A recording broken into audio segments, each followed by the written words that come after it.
CEO hurt his pregnant wife for a mistress, but when she left, he broke down.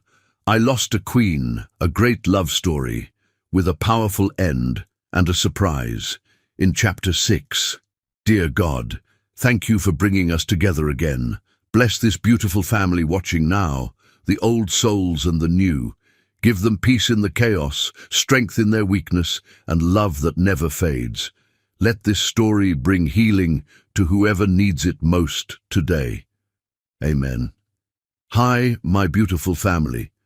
To all our new members, welcome home. This is not just a channel, it's a family, and from today, you are part of it. Feel free to introduce yourself in the comments. We'd love to know you. And yes, today's story holds something powerful. There's a surprise waiting in Chapter 6, so please don't stop halfway. If this story touches your heart, please like, comment, and share. Your support keeps this family growing. Let's begin. Alana Michaela stood barefoot on the wraparound porch of her grandmother's Victorian house, watching dawn paint Magnolia Springs in shades of gold and possibility. 3 years had passed since she'd last breathed this honeysuckle-scented air. 3 years since she'd fled this sanctuary with a shattered heart and empty arms. Now, at 28, she had returned, not as the broken woman who'd left, but as someone who'd learned to build beauty from ashes. The house on Willow Lane waited for her like a patient lover. Painted the softest shade of lavender with white gingerbread trim, it stood among towering magnolia trees whose blooms released their intoxicating fragrance into the humid morning air. Her grandmother Cordelia had left her this haven, along with a note written in fading violet ink. Every woman needs a place where her soul can remember who she was before the world tried to change her. Alana pressed her hand to her still flat belly, where new life grew with quiet certainty. Theodore Ashworth's child. The thought should have filled her with pure joy, yet something indefinable whispered through her chest, not sadness, but a strange hollowness that made her wonder if happiness could be too gentle, too safe, to fully satisfy a heart that had once burned with wilder fire. Theodore was everything David Cain had never been. Where David had been passionate storms and unpredictable tides, Theodore was steady rainfall, nourishing carefully planted gardens. Where David had been midnight conversations and stolen kisses in empty art galleries, Theodore was afternoon tea and classical concerts attended with appropriate appreciation. Where David had been the kind of love that left scars, Theodore was the kind that promised to heal them. She should be grateful. She was grateful. After the devastation David had brought into her life, Theodore's predictable devotion felt like salvation itself. The town square came alive slowly, like a watercolor painting touched by morning light. Evangeline Blackwood emerged from her cottage, hanging laundry that danced in the breeze like prayer flags. Augustus Fairweather swept the steps of his antique shop, humming hymns that had comforted generations. Magnolia Sinclair tended flower boxes outside the post office, her silver hair catching sunlight like spun moonbeams. This was why she'd come home, not just to plan her wedding to Theodore, but to remember the woman she'd been before heartbreak had tried to convince her she was too much, too intense, too foolishly romantic for her own good. In Charleston, surrounded by Theodore's sophisticated friends and carefully curated life, she sometimes felt like a wildflower planted in formal gardens, beautiful enough, but somehow out of place among more cultivated blooms. Her phone buzzed against the porch railing, Theodore's name glowing on the screen like a gentle summons back to the life she'd chosen. "Good morning, my love." His cultured voice carried the warmth of someone who'd never had to raise it to be heard, the privilege of confidence born rather than earned.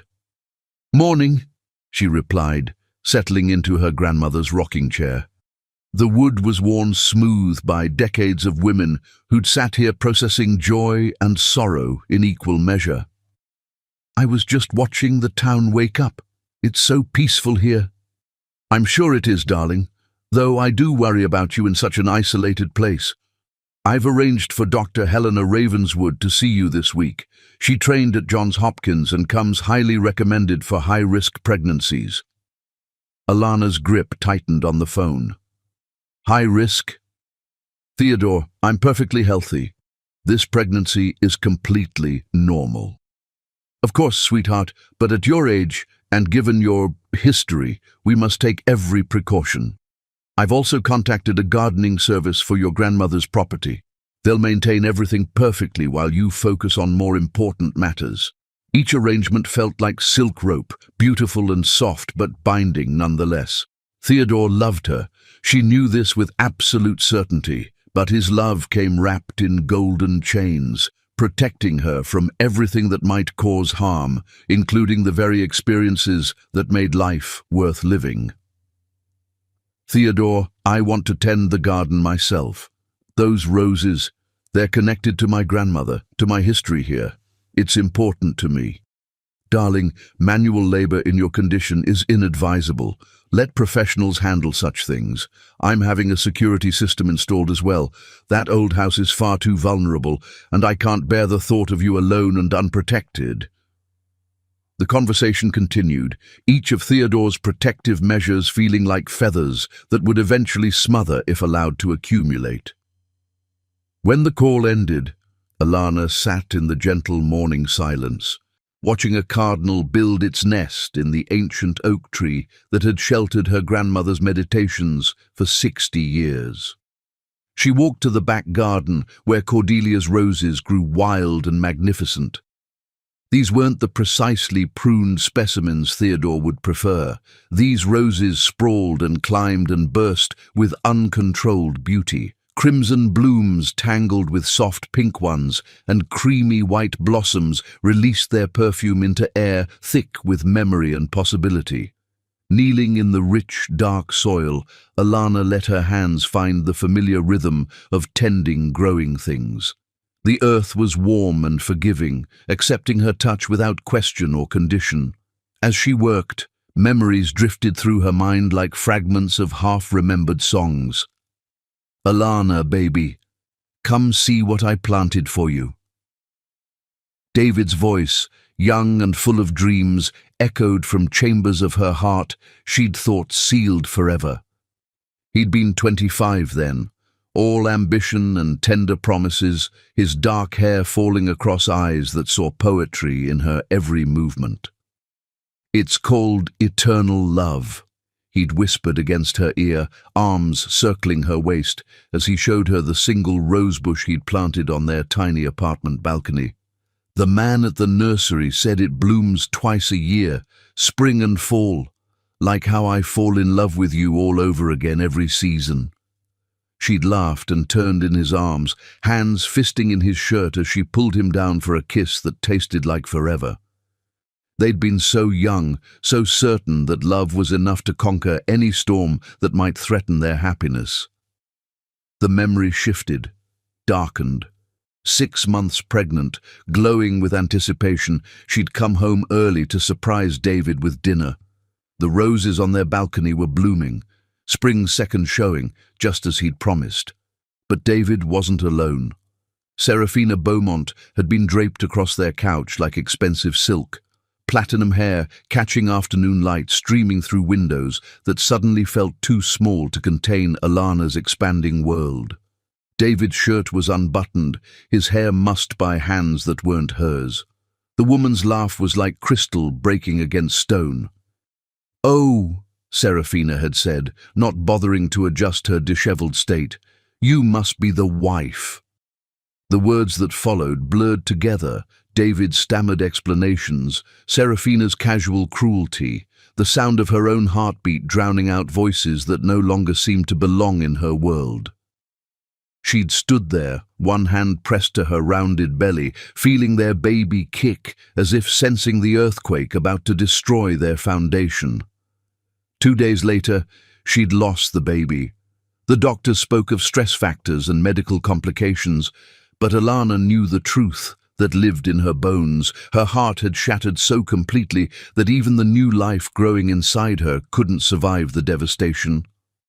A tear dropped onto the rich soil, and Alana realized she was crying. After 3 years, the memories still possessed the power to steal her breath and leave her gasping.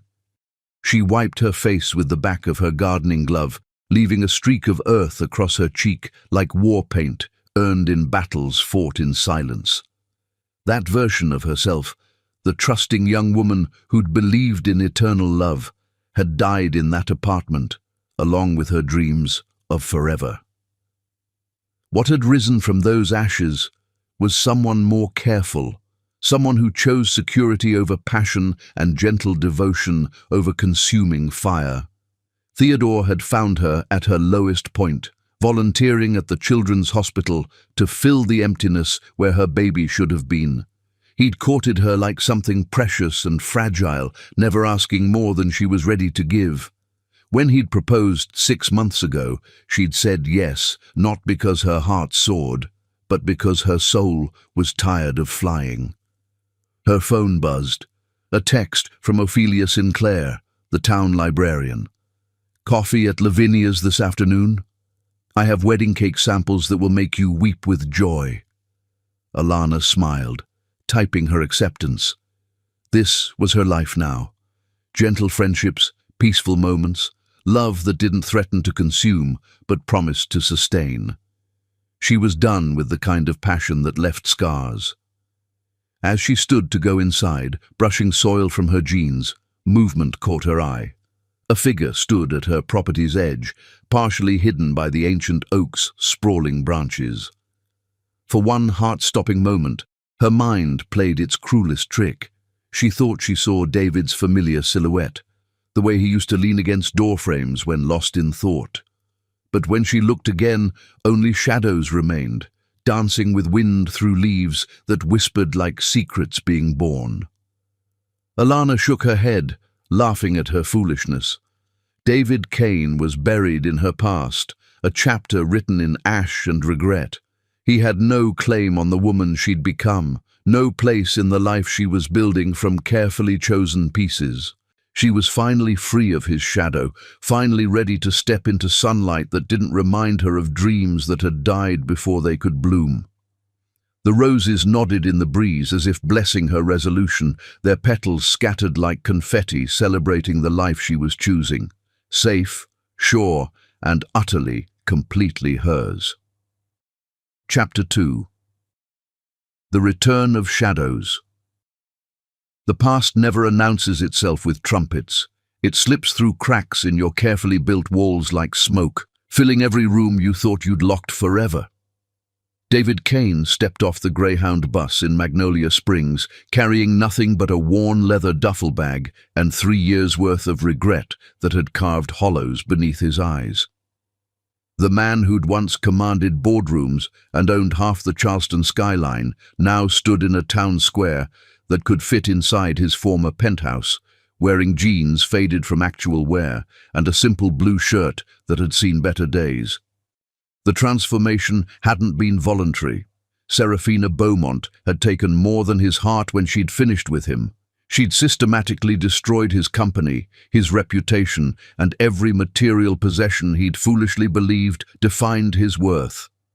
The predatory smile she'd worn while her lawyers explained how thoroughly she'd dismantled his life still haunted his sleep. But in the rubble of his former existence, David had discovered something unexpected. The man he'd been before success had transformed him into someone he barely recognized. The private investigator's report lay folded in his jacket pocket, clinical details about Alana's new life that read like poetry to his starving heart. Subject has established residence in Magnolia Springs, engaged to Theodore James Ashworth, architect, gallery owner, wedding planned for late summer. Subject appears content, well integrated into community. Content. The word had hit him like a physical blow. After everything he'd destroyed, everything he'd stolen from her, Alana had found contentment. The knowledge should have sent him straight back to Charleston, should have convinced him that his presence here could only disturb the peace she'd fought so hard to build. Instead, he'd bought a bus ticket, Evangeline Blackwood's cottage sat on Elderbury Lane like a grandmother's gentle reproof, small, weathered, but undeniably honest. When he'd called about renting it, her voice had carried the sort of maternal authority that made grown men confess their sins without being asked. "You hurt that girl something fierce," she'd said without preamble. "But my grandmother always said every soul deserves a chance to tend their own garden, whether they're planting seeds or pulling weeds. Cottage is yours if you need it. But you mind your manners in my town, David Kane. We protect our own here." He'd been in Magnolia Springs exactly 4 hours when he saw her. The Saturday farmers' market bloomed in the town square like an impressionist painting, vendors spreading their wares beneath ancient oaks, while families wandered between stalls, selling everything from honey to hand-stitched quilts. David had come seeking the anonymous comfort of crowds, never imagining his carefully reconstructed world would shatter the moment Alana Michaela laughed.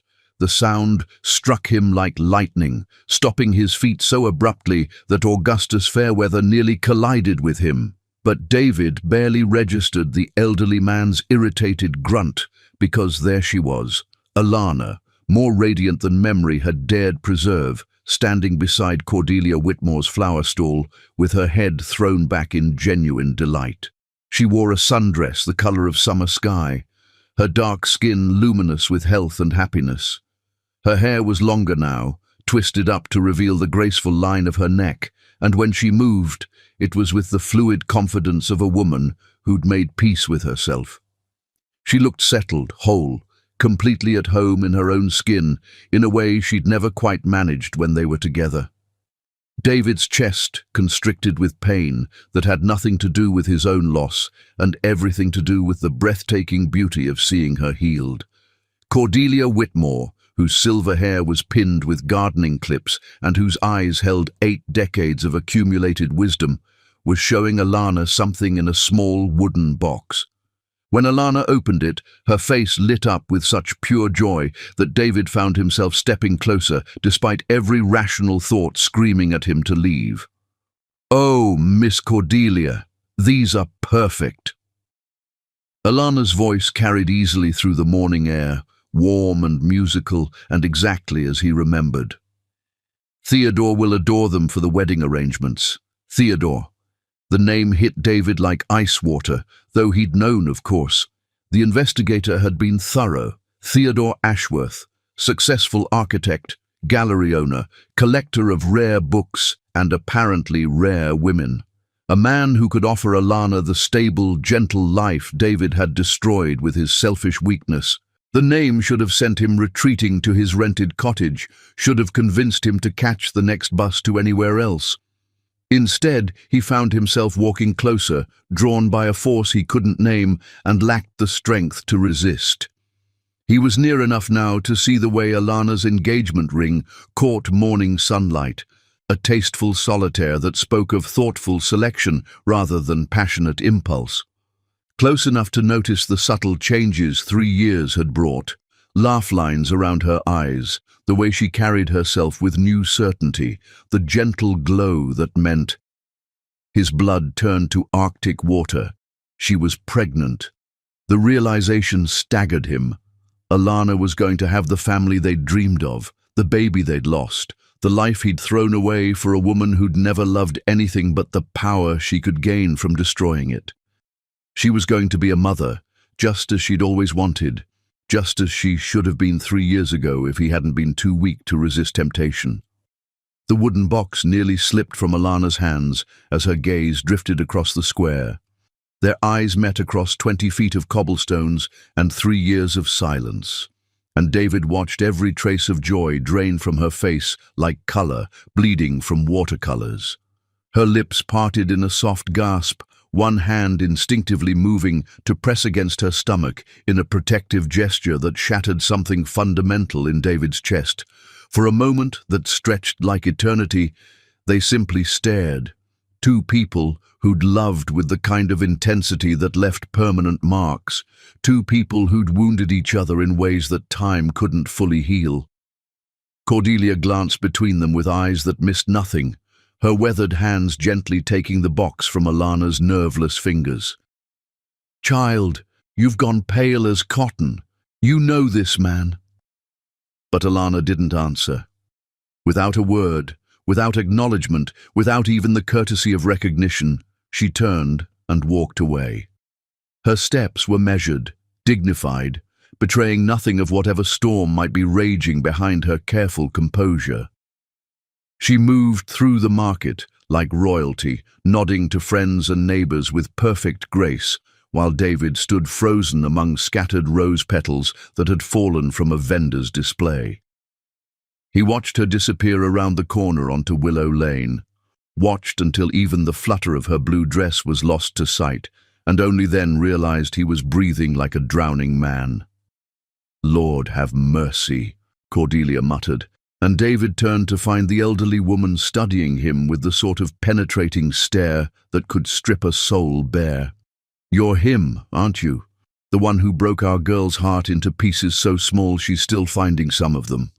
David opened his mouth to speak, but found he had no words. What could he say? That he was sorry? That he'd spent 3 years learning what he'd destroyed? That he'd come not to win her back, but simply to witness her happiness, to know she'd found the peace his betrayal had stolen?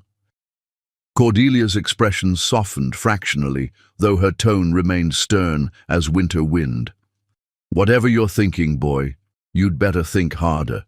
That girl has been through fire and came out gold. She's building something beautiful now, something that won't break her into pieces she might not survive putting back together again." "I know," David finally managed, his voice rough with emotions he couldn't categorize. I needed to see that she was okay, that she was happy. I lost a queen for fool's gold, and I had to know she'd found the kingdom she deserved. And now you've seen it. Question is, what are you planning to do with that knowledge?" The question hung between them like incense, heavy and inescapable. What was he planning to do?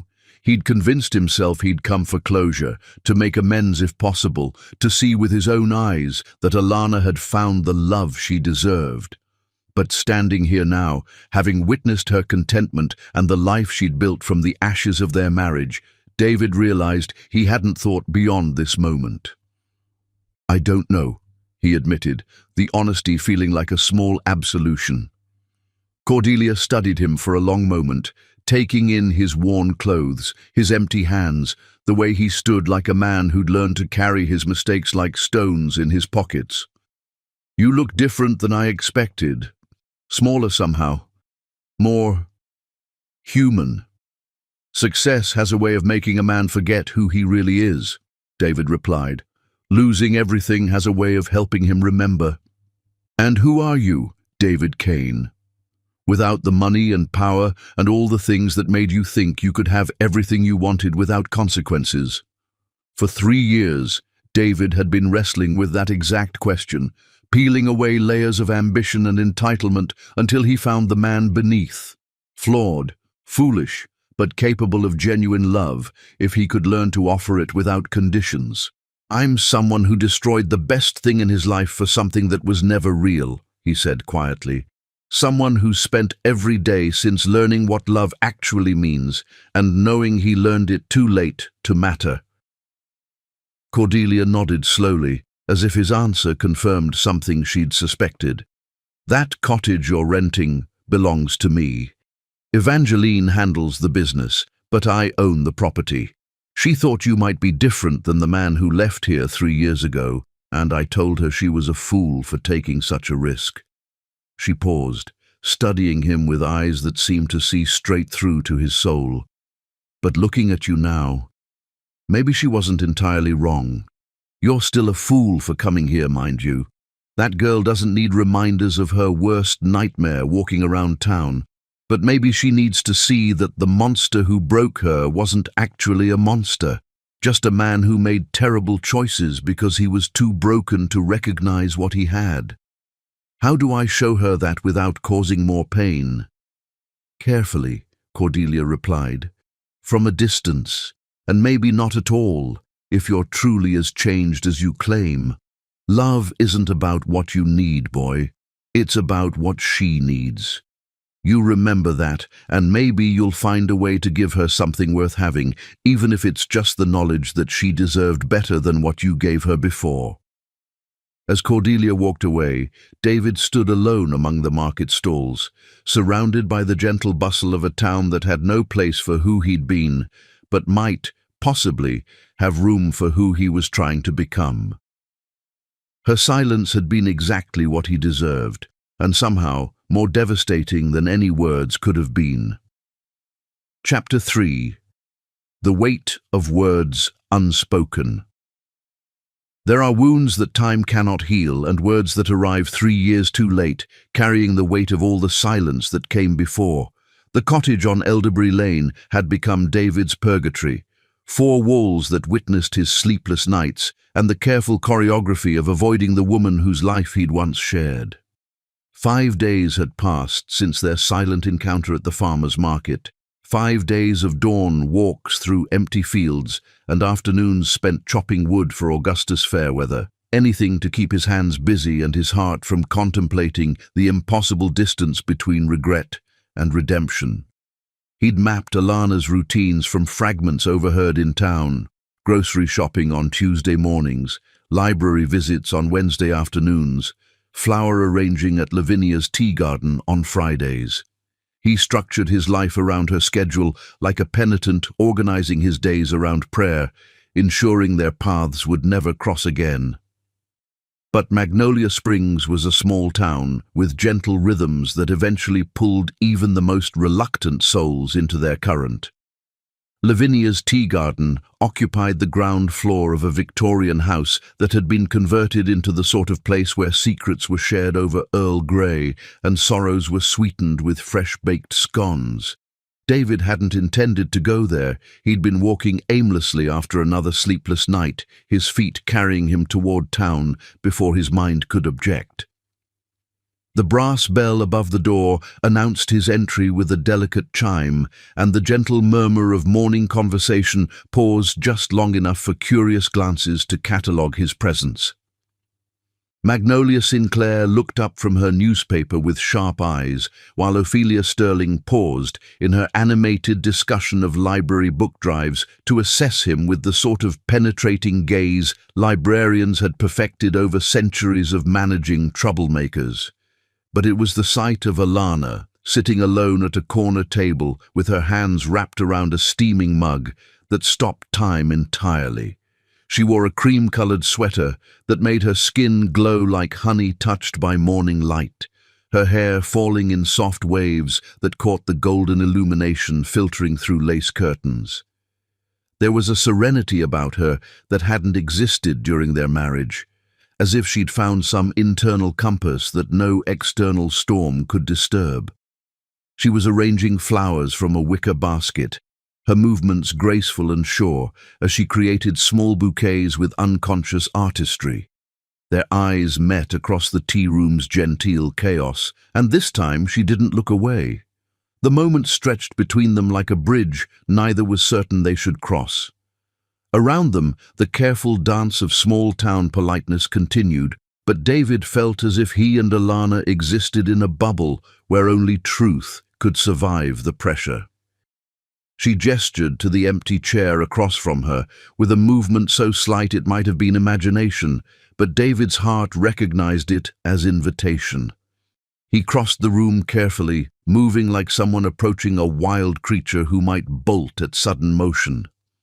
"Alana," he said as he settled into the chair, her name feeling rusty on his tongue after 3 years of not saying it aloud. "David." Her voice was steady, measured, revealing nothing. "Cordelia mentioned you were staying in town." The conversation around them had resumed, but David remained aware of the attention still directed their way, protective, watchful, ready to intervene if necessary.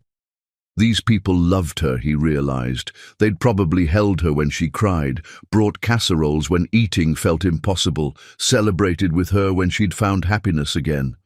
They were her chosen family, and he was the stranger who'd once stolen her away from everything safe and sure. "I didn't come to cause trouble," he said quietly, watching her hands as they worked. Those hands had once touched him with such tenderness, traced patterns on his chest while he slept, worn his ring like a promise they'd both believed would last forever. "Then why did you come?"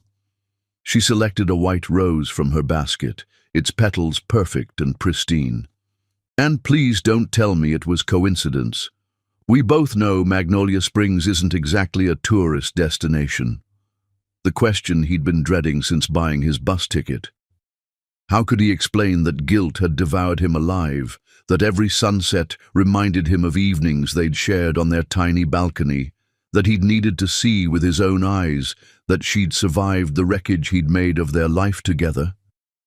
"I came because I owed you an explanation," he said finally, "and an apology that should have been given 3 years ago." Alana's hands stilled on the flowers. When she looked up, her eyes held depths he'd never seen before. Not the bright, trusting gaze of the woman he'd married, but something more complex, more carefully guarded. "I don't need your explanations, David. I learned to live without them a long time ago. But I need to give them." The words emerged rougher than he'd intended, weighted with desperation he'd hoped to keep hidden. "I need you to know that what happened, it wasn't about you. It was never about you not being enough." She set down the rose and leaned back in her chair, studying him with the sort of clinical attention she might give a particularly challenging piece of art she was trying to understand.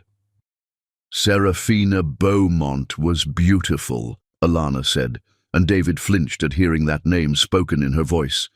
"Sophisticated, confident, everything I wasn't. I've had 3 years to analyze why you chose her over me, over our baby, over the life we were building together." "Alana, no, let me finish." Her voice cut through his protest with quiet authority. "I spent months wondering what I could have done differently. Should I have dressed better, been more exciting, less needy, less ordinary?" Each word felt like a blade between his ribs. The thought that she'd spent even a moment blaming herself for his failures made him feel sicker than his worst hangover, more ashamed than the day he'd lost everything to Serafina's calculated destruction. "You were never ordinary," he said, his voice hoarse with conviction. "You were extraordinary. You still are. What I did—" "God, Alana, what I did had nothing to do with you and everything to do with the fact that I was so terrified of deserving you that I sabotaged everything good in my life before it could be taken away." She picked up another flower, a pink rose this time, its edges touched with cream. "That sounds like something you learned in therapy." 3 years of it, he admitted. "After I lost the company, after Serafina took everything I thought mattered. After I realized that the only thing that had ever actually mattered was sitting in a hospital room, losing our baby because I was too selfish and scared to fight for what we had." The words hung in the air between them like smoke, impossible to take back, too heavy to ignore. Alana's hands trembled slightly as she added the pink rose to her arrangement, but her voice remained steady. "The baby wasn't your fault, David. The doctors said stress could be a contributing factor, but—" She paused, gathering herself. "Things like that happen. I understand that now. But it wouldn't have happened if I hadn't brought that stress into our lives.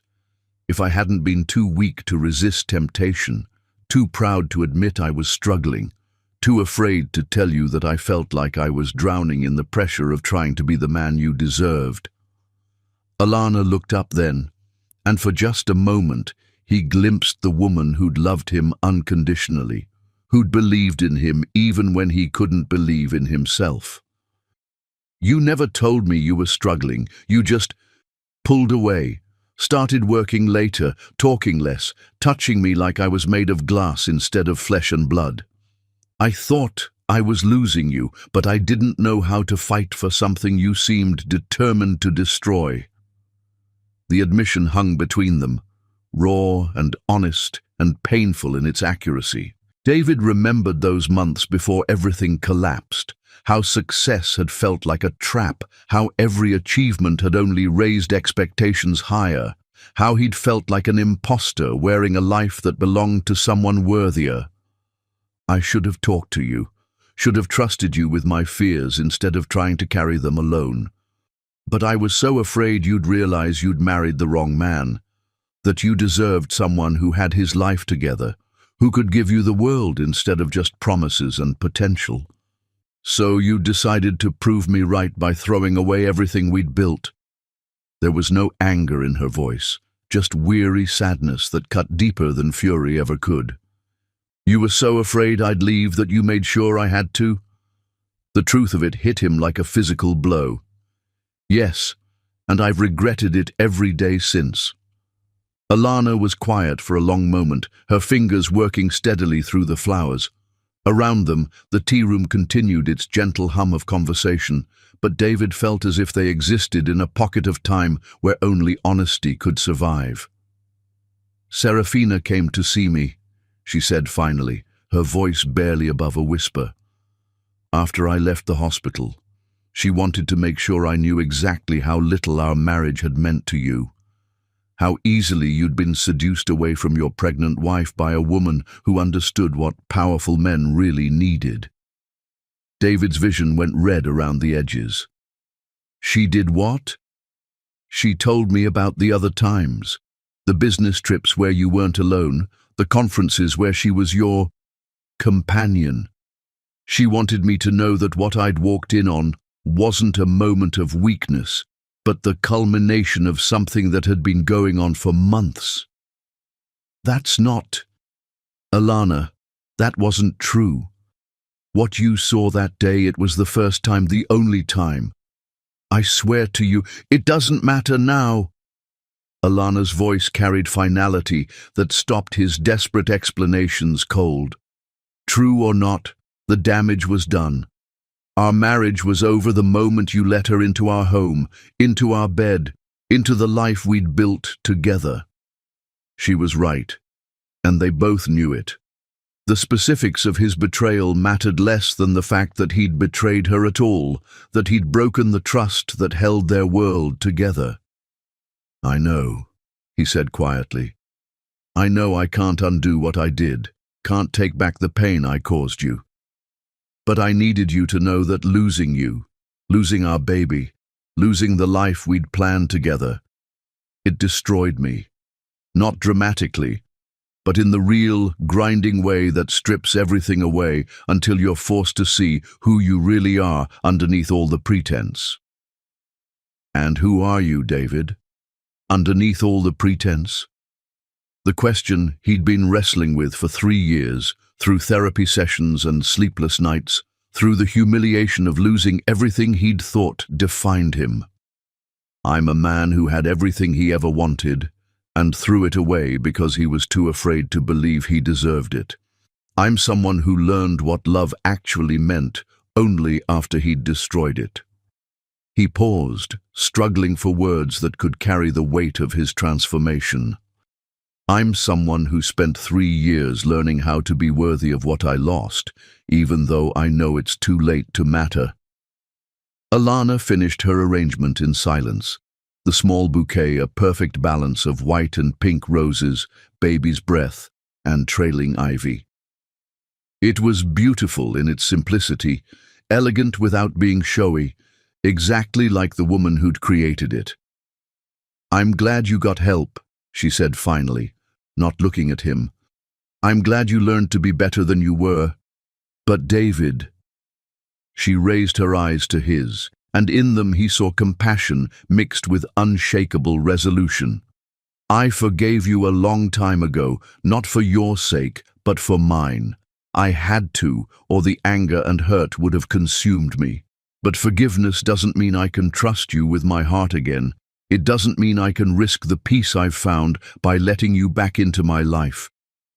She reached into her purse and pulled out a small velvet box, setting it gently on the table between them. David's breath caught as he recognized it, The jewelry box that had held her grandmother's wedding ring, the one he'd given her on their wedding day with promises of forever. "I've carried this with me for 3 years," she said, opening the box to reveal the delicate gold band set with a small diamond. "Not because I couldn't let go, but because I wasn't ready to let go. But I'm ready now."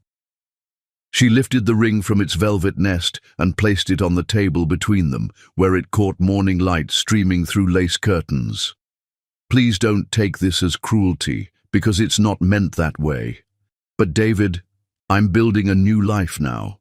A good life, with a man who loves me completely, who sees me as his equal, who would never make me question my worth. I'm going to have the family I always dreamed of, surrounded by people who care about my happiness more than their own needs." She stood, gathering her purse and the remaining flowers, leaving the small bouquet beside the ring like an offering. "I hope you find peace, David. I truly do. I hope you find someone who can love the man you've become, because that man deserves happiness. But it can't be me. I can't be the one to validate your transformation or help you forgive yourself. I've worked too hard to build something beautiful from what was broken to risk shattering it again. Alana, please." But she was already walking away, moving through the tea room with quiet dignity. She paused at the door, not turning back but speaking just loudly enough for him to hear. "Please, let me have my peace, David. I've earned it." And then she was gone, leaving him alone with a ring that had once symbolized forever and flowers that smelled like goodbye. Chapter 4. The Garden of Second Chances. Sometimes redemption grows in the most unlikely soil, in the space between what was lost and what might yet be found, tended by hands that have learned the difference between taking and giving. The Magnolia Springs Community Garden existed in the gentle shadow of the old Methodist church, where rows of vegetables grew alongside healing herbs and flowers that bloomed for no purpose other than beauty. David discovered it on his 7th day in town, when sleepless guilt drove him from his cottage before dawn, and his aimless wandering led him to a place where broken things came to grow again.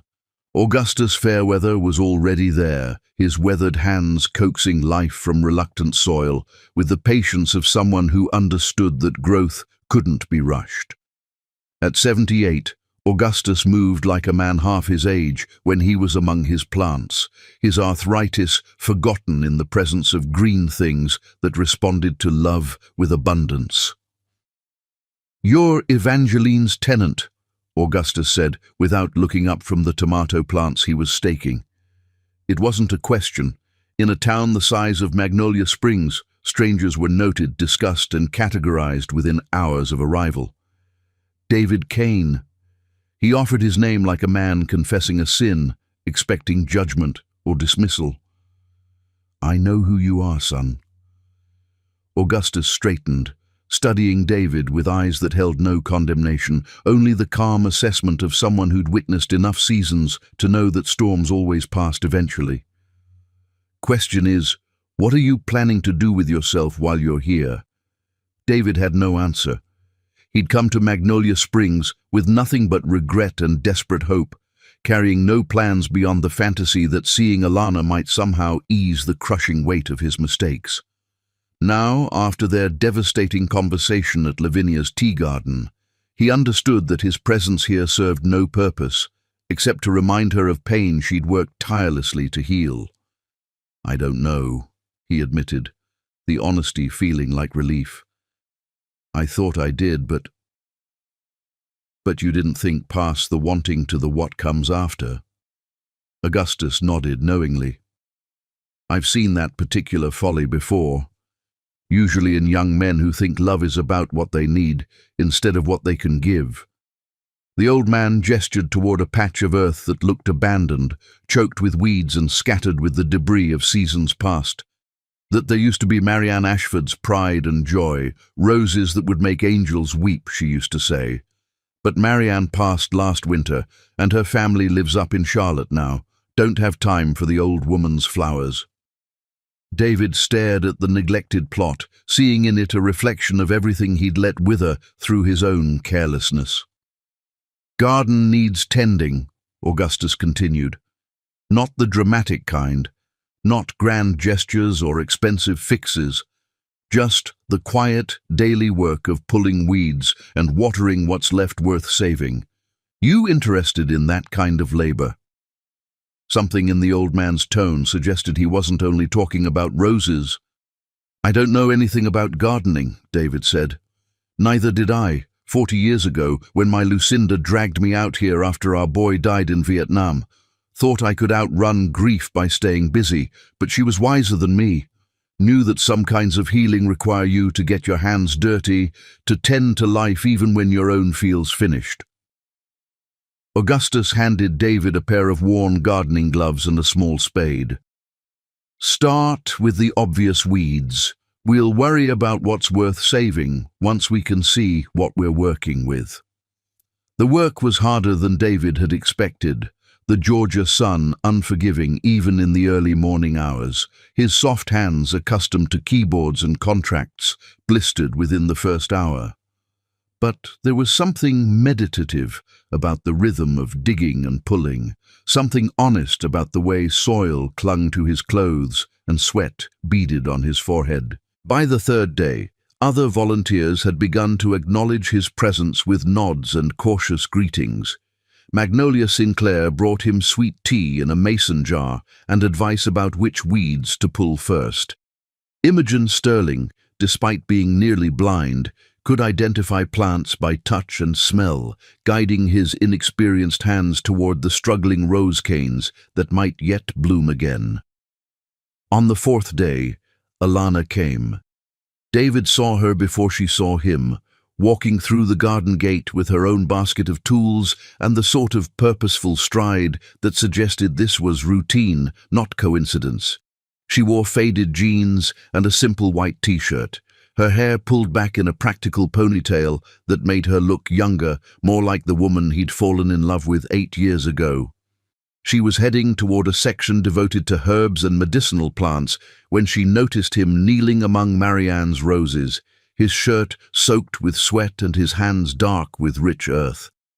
Their eyes met across 20 feet of carefully tended rows, and David watched her step falter as she recognized him. For a moment, he thought she might leave.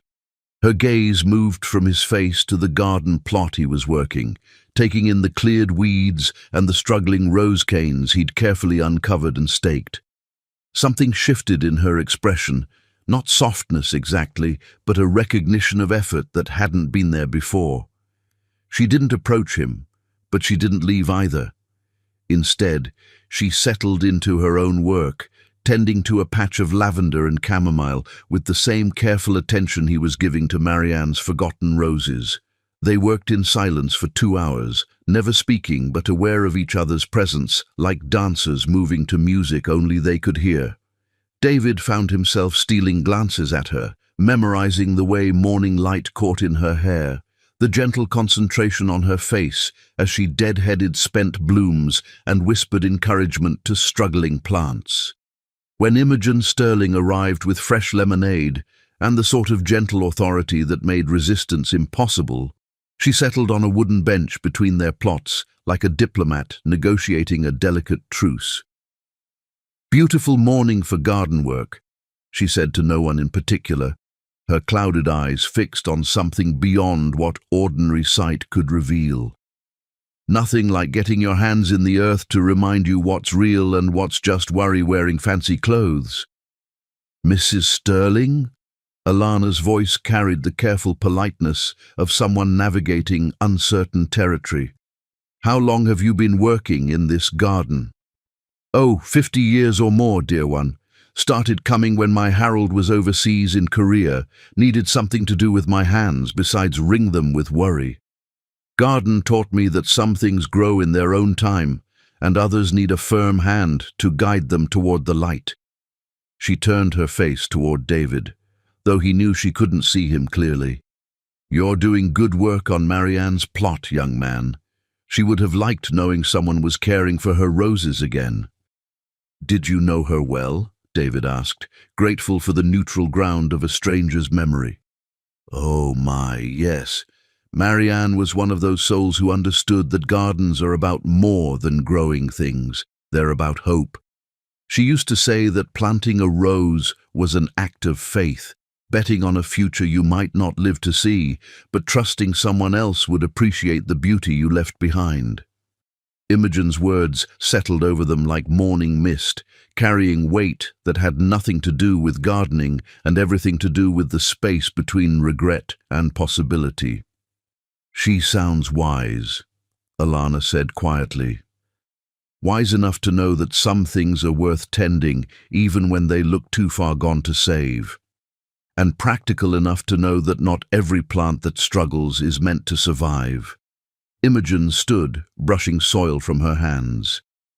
"I'll leave you young people to your work. Remember, roses need patience, but they also need someone willing to prune away what's dead so new growth can flourish." After she left, the silence between David and Alana felt different, still careful, but no longer hostile. They continued working, the space between them measured not just in feet, but in the careful distance of two people who'd once shared everything and now shared only the memory of what that had cost them. It was nearly noon when Theodore's car pulled up to the garden gate. David heard it before he saw it, the low purr of an expensive engine that spoke of success and careful maintenance. Theodore Ashworth emerged from a silver BMW wearing khakis that had never seen honest work and a polo shirt that probably cost more than David's weekly grocery budget. He was exactly what David had expected, and somehow worse for being so perfectly predictable, tall, distinguished, with the sort of effortless confidence that came from never having to question whether you belonged in any room you entered. When he smiled at Alana, it was with the possessive warmth of a man secure in his ownership of something precious. "There you are, darling. I was worried when you didn't answer your phone." Alana looked up from her herbs, and David watched her carefully arrange her expression into something that resembled contentment. "I'm sorry, Theodore. I must have left it in the car. The morning got away from me." Theodore's gaze swept the garden until it found David, and his smile never wavered, though something cold flickered behind his eyes. "And you are?" "David Kane." He stood, acutely aware of his sweat-stained shirt and dirt-stained hands, feeling like exactly what he was, a man who'd lost everything and was trying to find meaning in manual labor. "Ah." Theodore's voice carried the polite dismissal of someone who'd heard all he needed to know. "I see you've found a way to occupy your time." The condescension was subtle but unmistakable, wrapped in the sort of cultured politeness that made direct confrontation impossible. David felt his jaw clench, but managed to keep his voice level. "The garden needed attention. I had time to give." "How charitable of you." Theodore's arm settled around Alana's waist with casual ownership. "Darling, we should go. Dr. Ravenswood moved your appointment up an hour, and we mustn't keep her waiting." Alana nodded, gathering her tools with quick efficiency. As they prepared to leave, she looked back at David's work plot, taking in the cleared earth and carefully tended rose canes. "The roses are looking better," she said quietly. Marianne would have been pleased. It wasn't forgiveness or invitation, but it wasn't dismissal either. It was acknowledgement of his effort, of his care, of the possibility that even broken things might grow again if tended with patience and humility. After they left, David continued working until the afternoon heat made labor impossible. As he packed his tools, Augustus appeared beside him, surveying the day's progress with the critical eye of someone who knew the difference between work and mere activity. "You're learning," the old man said finally. "Not just about roses, but about the kind of love that tends without expectation of reward." "She's happy with him," David said, the words tasting like ash. "Safe, protected, everything I never gave her. Maybe so, But happiness built on safety alone has shallow roots. Question is whether you're doing this for her peace of mind or your own. David looked at the roses he'd uncovered, their thorny canes reaching toward sunlight with the desperate hope of things that had survived winter and were determined to bloom again. Both, I think. But if I had to choose, her peace is more important than my redemption. Augustus nodded slowly, as if David had passed some test he hadn't known he was taking. Then maybe there's hope for you yet, son. Maybe there's hope for all of us. Chapter 5. The Letter from the Past. Memory is a faithless curator, preserving what we wish to forget while letting precious moments crumble to dust, until something resurfaces to remind us that love, once real, leaves marks that time cannot completely erase. Alana had avoided her grandmother's attic for 3 years, knowing that Cordelia Whitmore had been a keeper of memories, someone who preserved letters and photographs and baby clothes in cedar chests like a museum of might-have-beens. But Theodore's gentle insistence that they sort through everything before the wedding had finally driven her up the narrow stairs into the dusty sanctuary where the past waited with infinite patience. Sunlight filtered through a small round window, illuminating motes of dust that danced like spirits, reluctant to be disturbed. The attic smelled of lavender sachets and old wood, of secrets kept and stories half forgotten. Boxes lined the walls like monuments to lives fully lived, each one labeled in her grandmother's careful script. Christmas decorations, 1985 to 2010. Grandfather's books, Alana's school years. It was the smallest box that stopped her heart. Tucked behind a trunk of vintage quilts, almost hidden in the shadows, sat a white box tied with faded pink ribbon. The label, written in different handwriting, her own from years ago, read simply, "For our baby." Alana's knees buckled and she sank onto an old rocking chair that creaked under her weight. She'd forgotten about this box. Forgotten that in those blissful early months of pregnancy, she'd started collecting things for the nursery she and David had planned. Tiny clothes in soft yellows and greens, a stuffed rabbit with velvet ears, a music box that played Brahms's lullaby. Her hands shook as she untied the ribbon, onesie no bigger than her palm, printed with the words, "Daddy's Little Angel," in silver script. David had bought it the day they'd confirmed the pregnancy, his eyes bright with wonder as he'd held it up and said, "Can you believe something this small is going to change our entire world?" Beneath the clothes, she found the journal she'd kept during those hopeful months, recording every milestone, every flutter of movement, every dream they'd shared for their child's future. Her own handwriting, younger and more optimistic, chronicled doctor visits and name discussions, and David's tender moments of talking to her growing belly. But it was the envelope at the very bottom that made her breath catch. Her name was written across the front in David's bold handwriting, but the paper was yellowed with age, the edges soft from handling. She recognized it immediately, the expensive stationery he'd used for important letters, the kind he'd chosen for their wedding invitations and business correspondence. Inside, 3 pages of his familiar script waited like a message from another lifetime. "My darling Alana, I'm writing this at 3 a.m., unable to sleep because I'm too excited about tomorrow. In 6 hours we have our ultrasound appointment, and we might finally learn whether we're having a son or daughter. Though honestly, I don't care which. I just want to see our baby again, to watch you light up the way you do whenever we talk about becoming parents. I've been thinking a lot lately about what kind of father I want to be. My own dad was so consumed with building his empire that he forgot to build relationships with his children. I swore I'd never be like that. But sometimes I catch myself working late or bringing stress home, and I remember how easily good intentions can be derailed by ambition.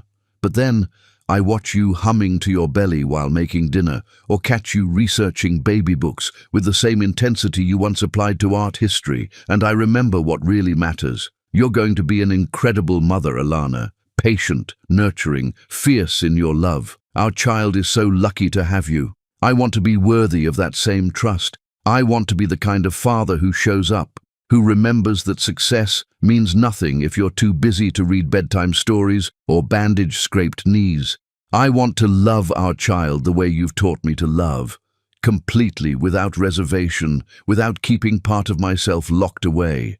Sometimes I feel like I'm drowning in expectations, from the business, from clients who think I should be available 24 hours a day, from the part of myself that still fears I'm not good enough for the life we're building.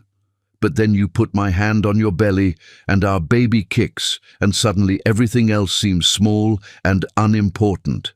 I promise you, Alana, I promise our child that I will fight to be present. I will choose family over profit, connection over achievement, love over everything else that tries to pull me away from what matters most. By the time you read this, we might know if we're having David Jr. or little Cordelia, after your grandmother, of course. Either way, they'll be lucky to have you as their mother. And I'll spend the rest of my life trying to be worthy of the family you've given me. All my love, David. I planted new roses on the balcony this morning, the climbing variety you love. By the time our baby is old enough to walk, they'll create a garden sanctuary where we can read stories and watch sunsets together. I can't wait to see you teach our child about beauty, about art, about finding magic in everyday moments. The letter slipped from Alana's nerveless fingers, floating to the attic floor like a feather released from a bird that had learned to fly without it. She stared at the pages, at handwriting that belonged to a man she'd barely recognized by the end of their marriage. This David, the one who'd written about choosing family over ambition, who'd planned rose gardens and worried about being present, was a stranger to the man who'd betrayed her 6 months later. What had happened between the writing of this letter and the moment she'd found him with Serafina? How had promises made in moonlight been so easily broken by daylight's temptations? She read the letter again, then a third time, searching for clues to the transformation she'd witnessed, but never understood. The man who'd written these words had loved her, had loved their baby, had dreamed of a future that looked nothing like the nightmare their marriage had become. Had Serafina's seduction been so complete that it had erased everything he'd felt for his own family?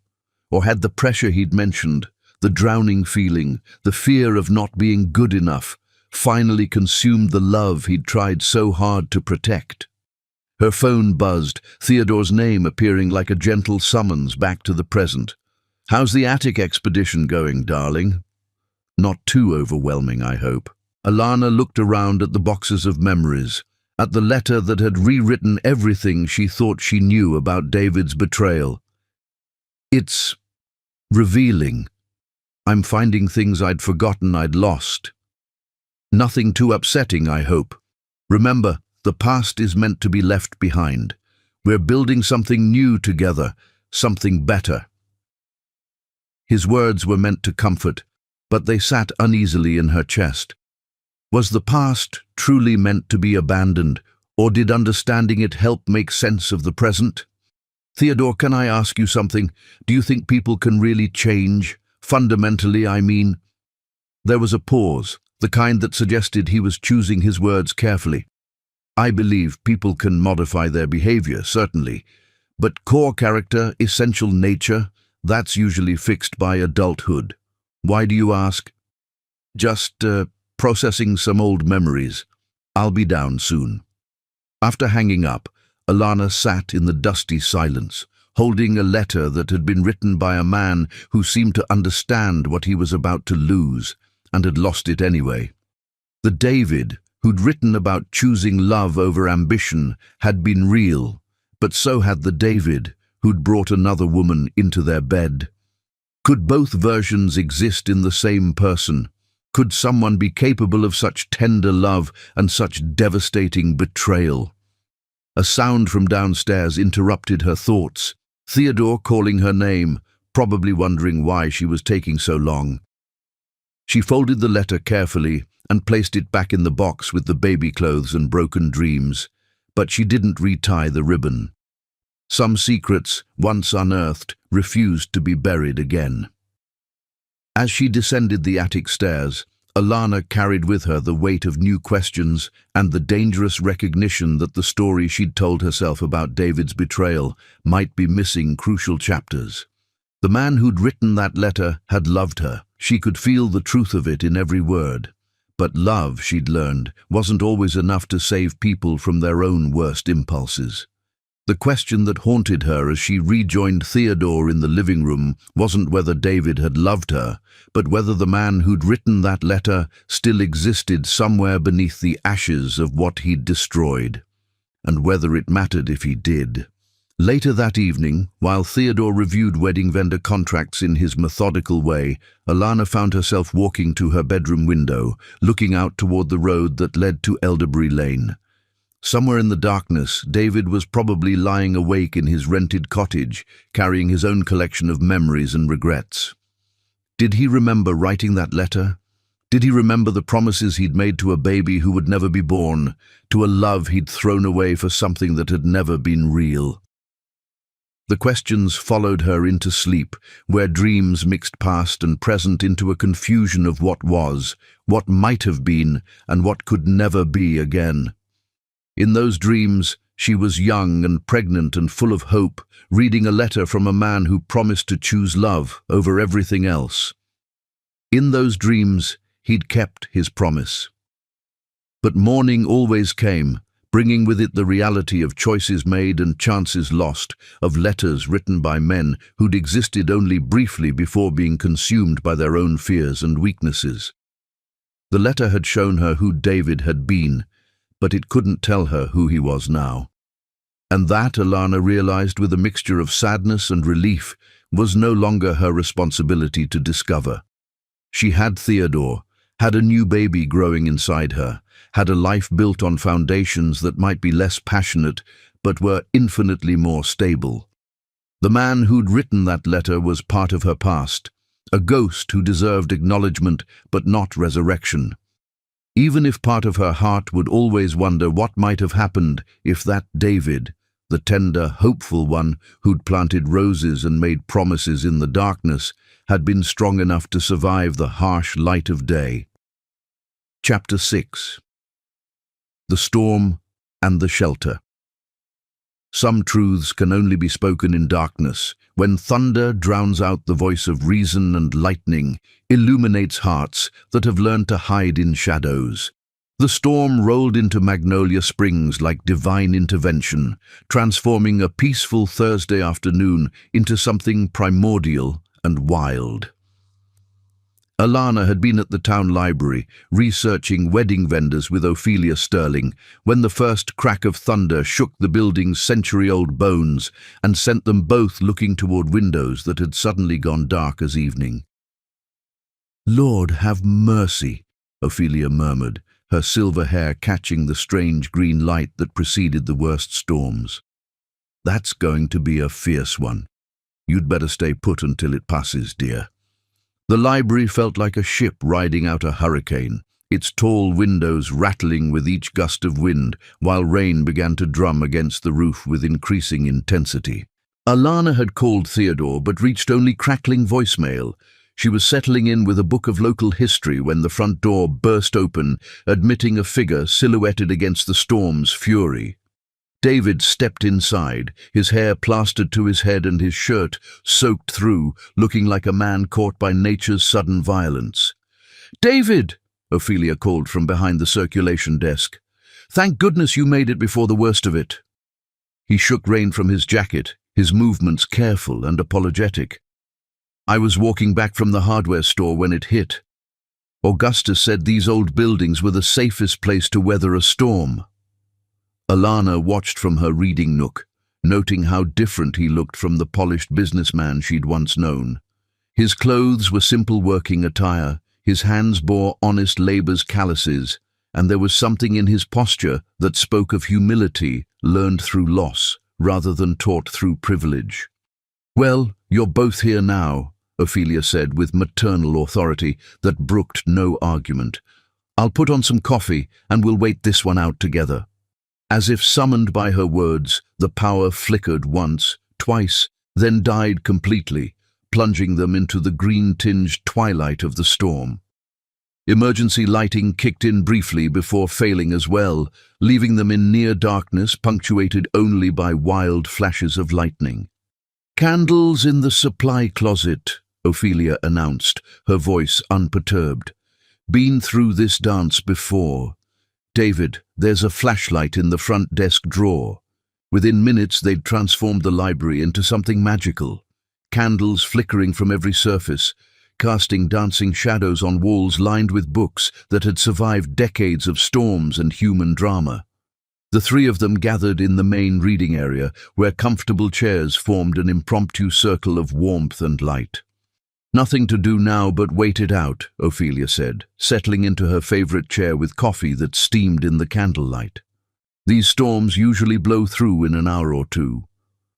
Alana found herself acutely aware of David's presence across the circle of light. The way flickering candles emphasized the changes in his face, lines that hadn't been there before, a gravity that spoke of hard-won wisdom. When lightning illuminated the room, she caught him watching her with an expression she couldn't quite read. "I should probably try Theodore again," she said, reaching for her phone only to find it completely dead. "Old-fashioned communication it is, then," Ophelia said with a chuckle. "Sometimes I think we were better off when storms forced us to simply be present with whoever we were with." The words hung in the candlelit air like a gentle challenge. Here they were, Alana, David, and the woman who'd watched over Magnolia Springs stories for 40 years, trapped together by forces beyond their control. "Mrs. Sterling," David said quietly, "how long have you known Alana?" "Oh, since she was knee-high to a grasshopper, coming in here with her grandmother every Saturday morning. Always had her nose in a book about true love and happy endings. Broke my heart when she left town so sudden-like." Alana felt heat rise in her cheeks, aware of David listening to stories from her childhood. "She used to write stories," Ophelia continued. "Beautiful, romantic things about knights and princesses and love that conquered every obstacle." "I remember," David said softly, and Alana's breath caught. "She used to tell me stories about the art we'd see at galleries, making up histories for people in portraits, giving them love stories that would make you believe in magic." The admission fell into the storm-muffled silence like a stone dropped in still water.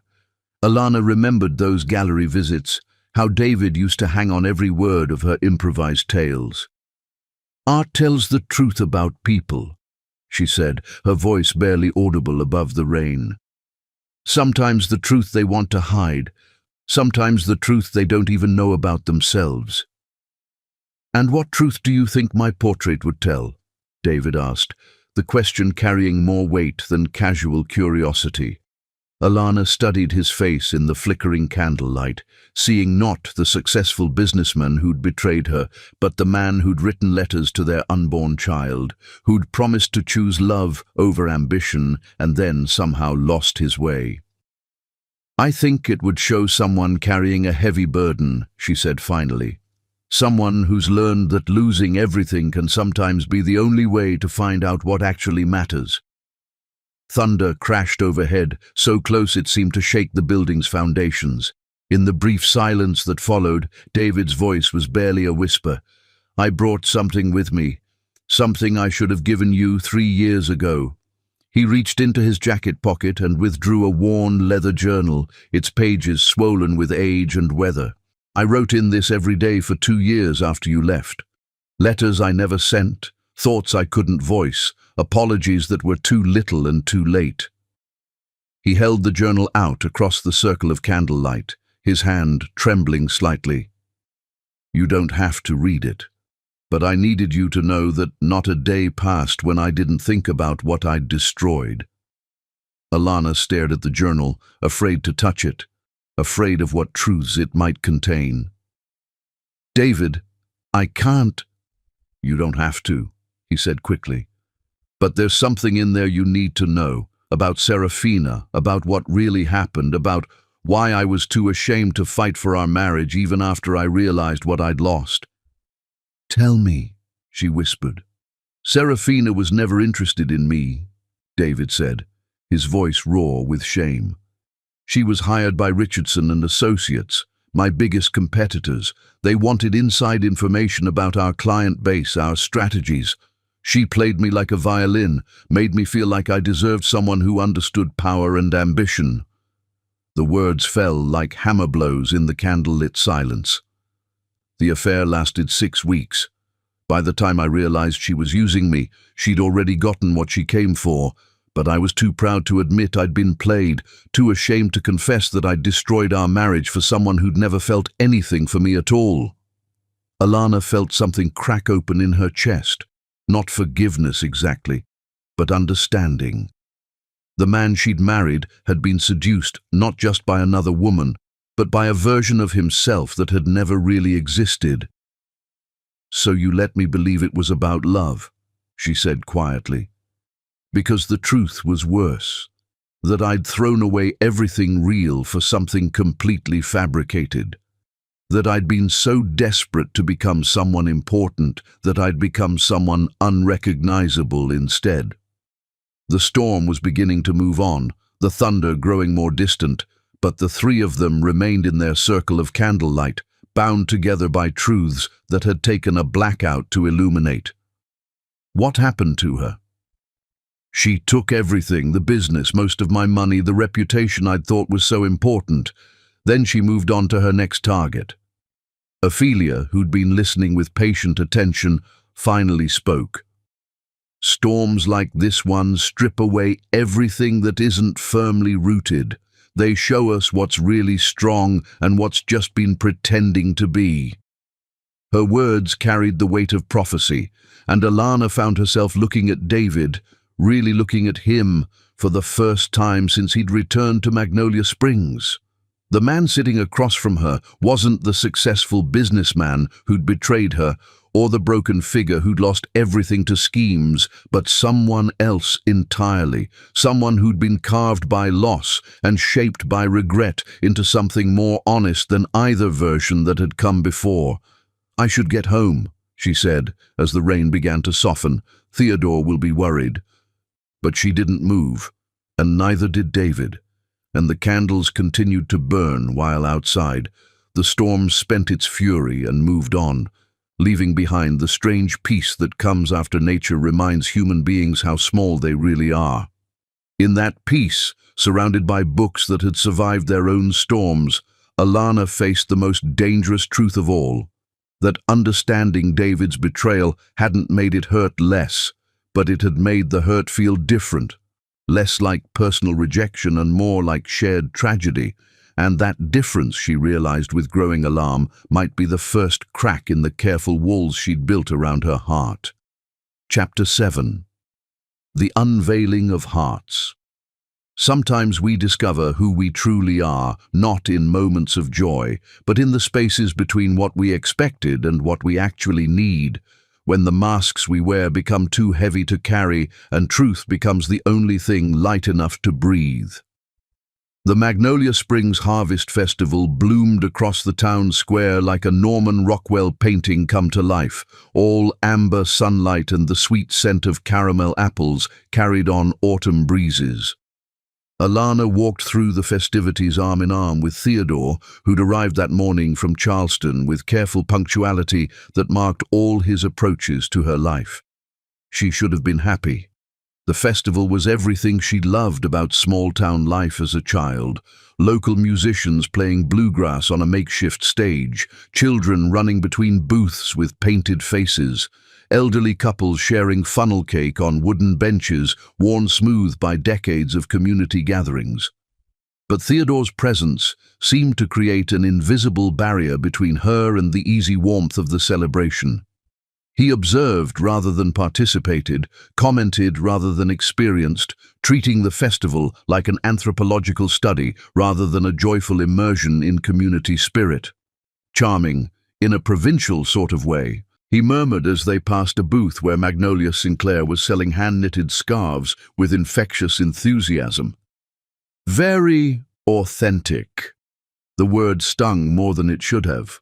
Authentic, as if her hometown were a quaint tourist attraction rather than a place where real people lived real lives with genuine connections. "These people raised me," Alana said quietly. "They're not performing authenticity, Theodore. They're just being themselves." "Of course, darling. I didn't mean anything disparaging. It's just different from what we're used to in Charleston, more rustic." Before Alana could respond, Guinevere Ashford appeared beside them like a whirlwind in purple silk, her silver hair adorned with autumn leaves, and her eyes bright with the sort of mischief that came from 87 years of speaking her mind without apology. "Alana, sweetheart, and you must be the famous fiancé we've all heard so much about." Guinevere extended a ringed hand to Theodore with regal grace. "I'm Guinevere Ashford.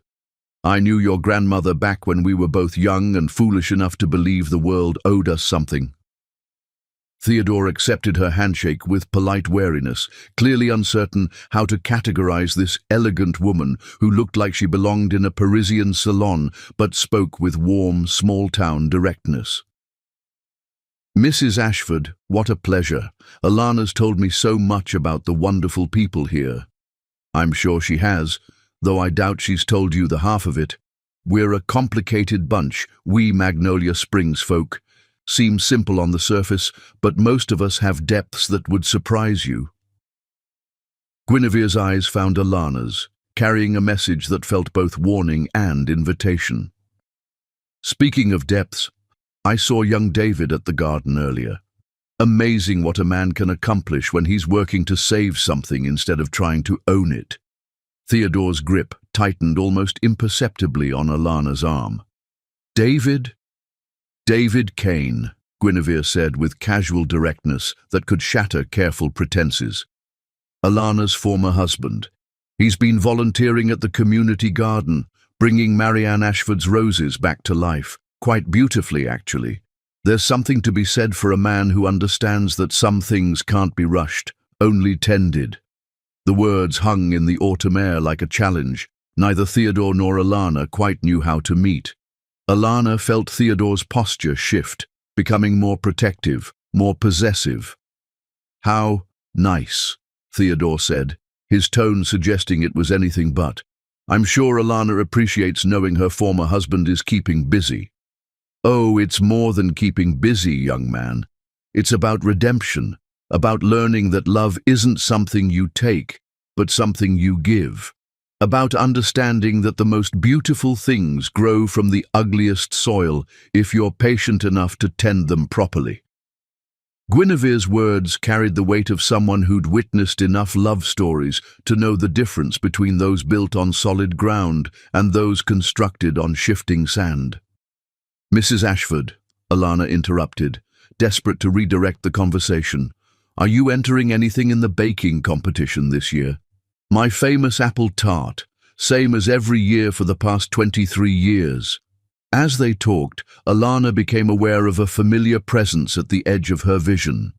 David stood near the bandstand, not participating in the festivities, but simply observing with careful attention of someone who'd learned to appreciate beauty without feeling entitled to possess it.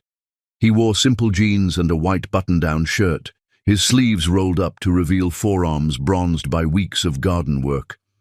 There was something different about the way he held himself, less of the restless energy she remembered from their marriage, more of the quiet stillness that came from someone who'd learned to be content with small moments and simple pleasures.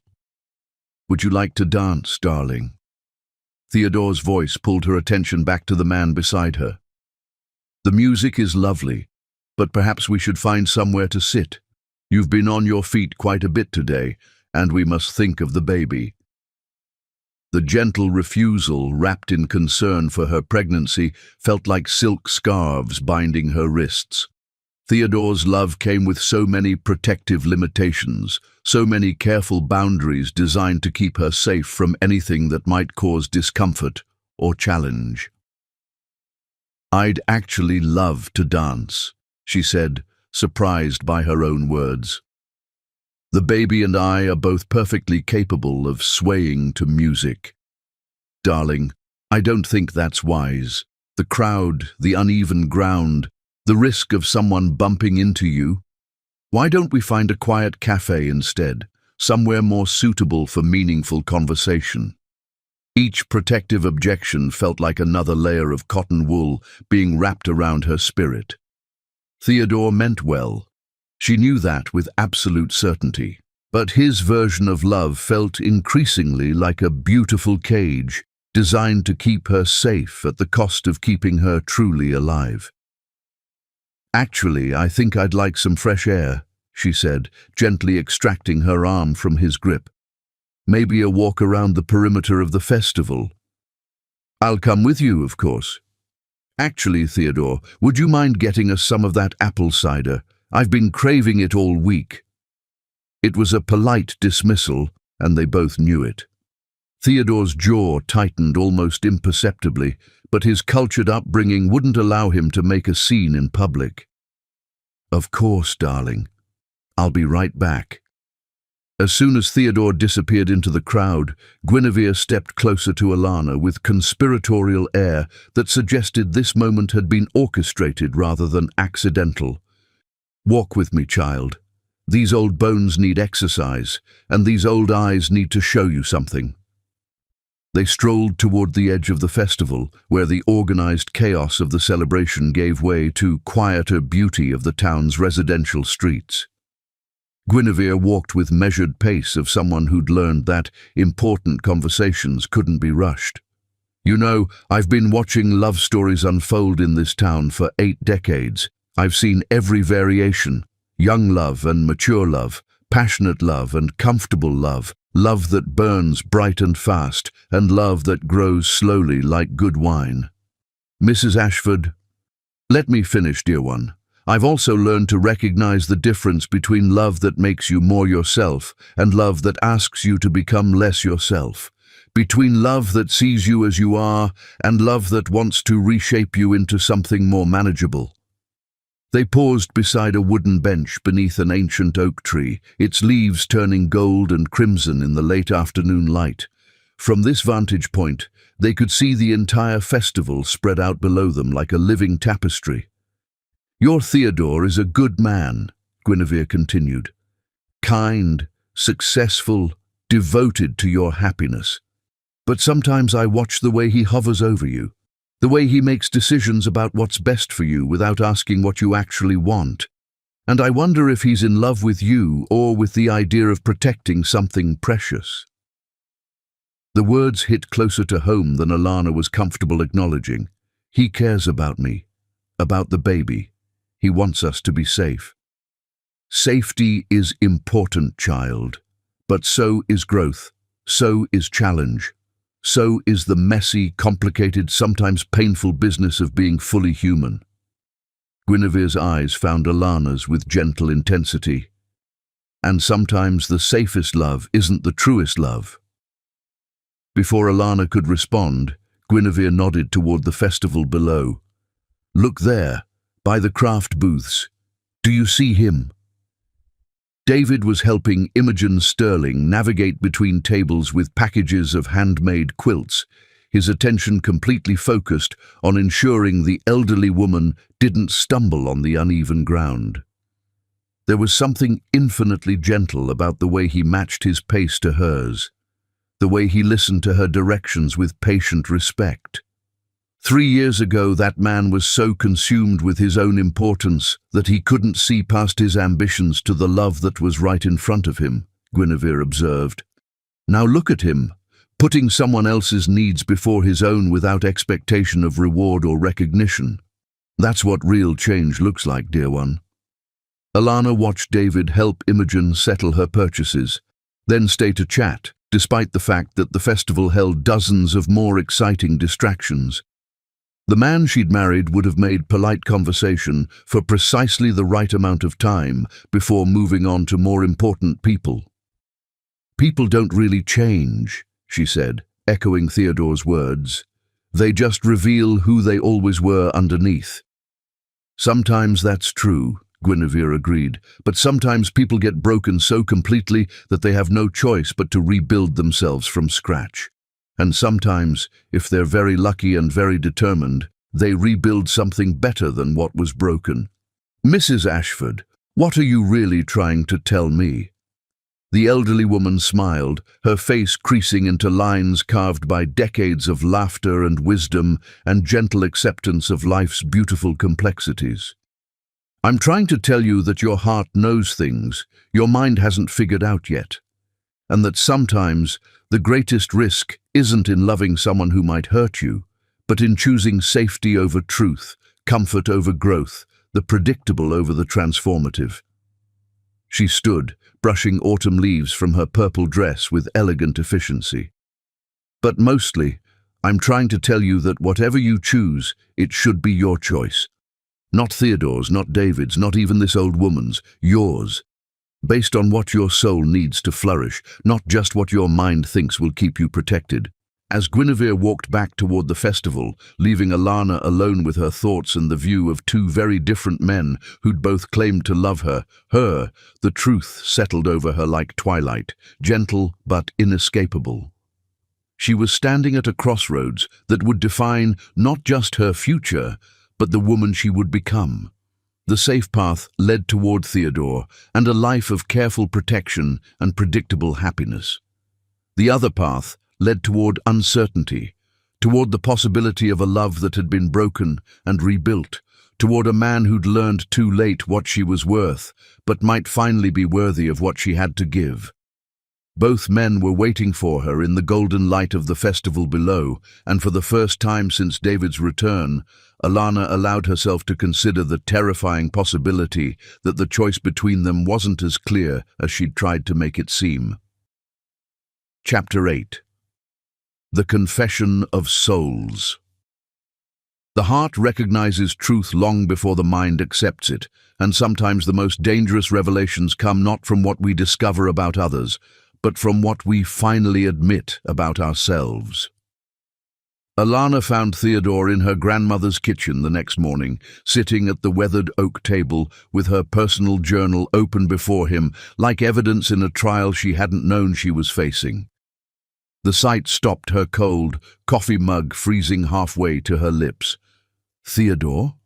Her voice carried the particular hurt that comes from having sacred boundaries crossed by someone who was supposed to protect them. He looked up without apparent shame, his expression carrying patient concern she'd once found comforting, but now recognized as something more troubling, the look of someone who believed he knew what was best for her better than she did. "Good morning, darling. I was looking for your address book to confirm wedding RSVPs, and I found this lying open on your bedside table." He gestured to the journal as if its violation were incidental. "Some of these entries are quite concerning."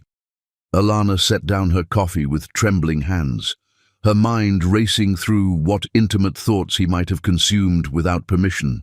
The journal contained everything: her fears about their relationship, her confusion about David's return, her growing uncertainty about the life they were planning together. "That's my private journal, Theodore.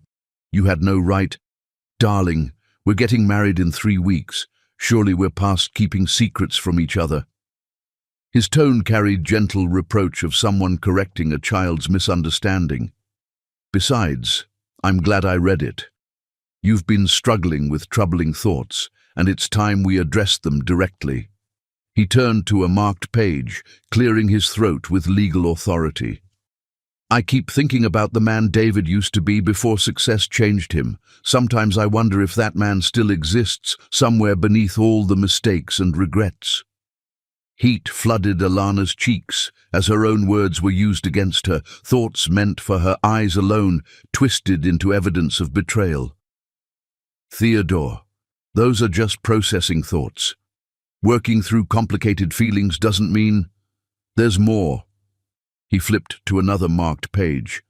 "Theodore loves me completely, but sometimes I feel like I'm disappearing inside his care, like he's protecting me from anything that might cause pain and anything that might cause growth."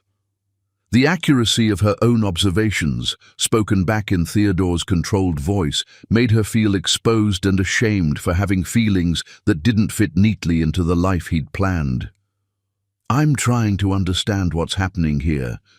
When you accepted my proposal, I thought we were committed to building a stable future together. But these entries suggest serious doubts about our relationship and, frankly, inappropriate thoughts about your former husband." Alana sank into the chair across from him, feeling like a woman whose autonomy was being systematically dismantled by someone who claimed to love her. "Theodore, everyone has complicated thoughts. Having feelings doesn't mean I'm going to act on them. It just means I'm human." "But that's exactly my point, sweetheart. You shouldn't have to work through anything. We have a good life planned, stable, secure, built on mutual respect. If you're satisfied with what we have, why are you entertaining fantasies about a man who hurt you so badly you lost your first baby?" The words hit like physical blows, each one calculated to remind her of David's capacity for destruction while positioning Theodore as her salvation. "I'm not entertaining fantasies. I'm trying to understand the past so I can move forward with clarity instead of just reaction. But don't you see how dangerous that is? This man destroyed your life once, Alana. The fact that he's temporarily reformed doesn't change his fundamental character." Theodore reached across to take her hands, his touch gentle but constraining. "I've been patient with this situation. I've watched you struggle with his presence, seen how unsettled you've become, but it's time to face reality. As long as David Kane is in Magnolia Springs, you'll never fully commit to our future." "What are you saying?" "I'm saying it's time to choose, him or me, the past or the future, the chaos of whatever broken thing you think you can rebuild, or the security I'm offering you." His ultimatum settled over the kitchen like morning frost, beautiful in its clarity but deadly to anything fragile, trying to grow beneath its weight. "If you choose me, truly choose me, we'll leave for Charleston today, plan the wedding from there, start fresh, away from the ghosts keeping you from moving forward. And if I don't, then I'll know what I thought was love was actually just your fear of being alone, and I'll step aside so you can make whatever mistakes you need to make." The ultimatum was delivered with such gentle reasonableness that it took Alana a moment to recognize it for what it was: emotional manipulation, wrapped in the language of love and protection. "Theodore, relationships don't work that way. You can't demand someone erase their entire history to prove commitment. I'm not asking you to erase your history. I'm asking you to stop living in it." He stood, straightening his clothes with precise movements, suggesting controlled frustration. "I'll be at the bed and breakfast until noon, but Alana, I won't compete with a ghost, and I won't build a marriage on unresolved feelings for another man." After he left, Alana sat alone in the kitchen that had witnessed generations of women facing impossible choices, her journal still open to pages that felt like violations. Her phone rang, Ophelia Sterling's name appearing like a lifeline. "Good morning, dear. Someone left a letter for you at the library this morning. Slipped it under the door during the night with your name in very careful handwriting." A letter. Beautiful stationery. The expensive kind that suggests whatever's inside is important. "Would you like me to bring it by or collect it yourself?" Alana's heart raced with intuitive knowledge that the letter was from David, that whatever he'd written would make her choices more complicated rather than clearer. "I'll come get it. Give me 20 minutes. The walk took her past the community garden, where David's figure bent over Marianne's rose bed, his movements careful and reverent as he tended plants showing signs of new growth.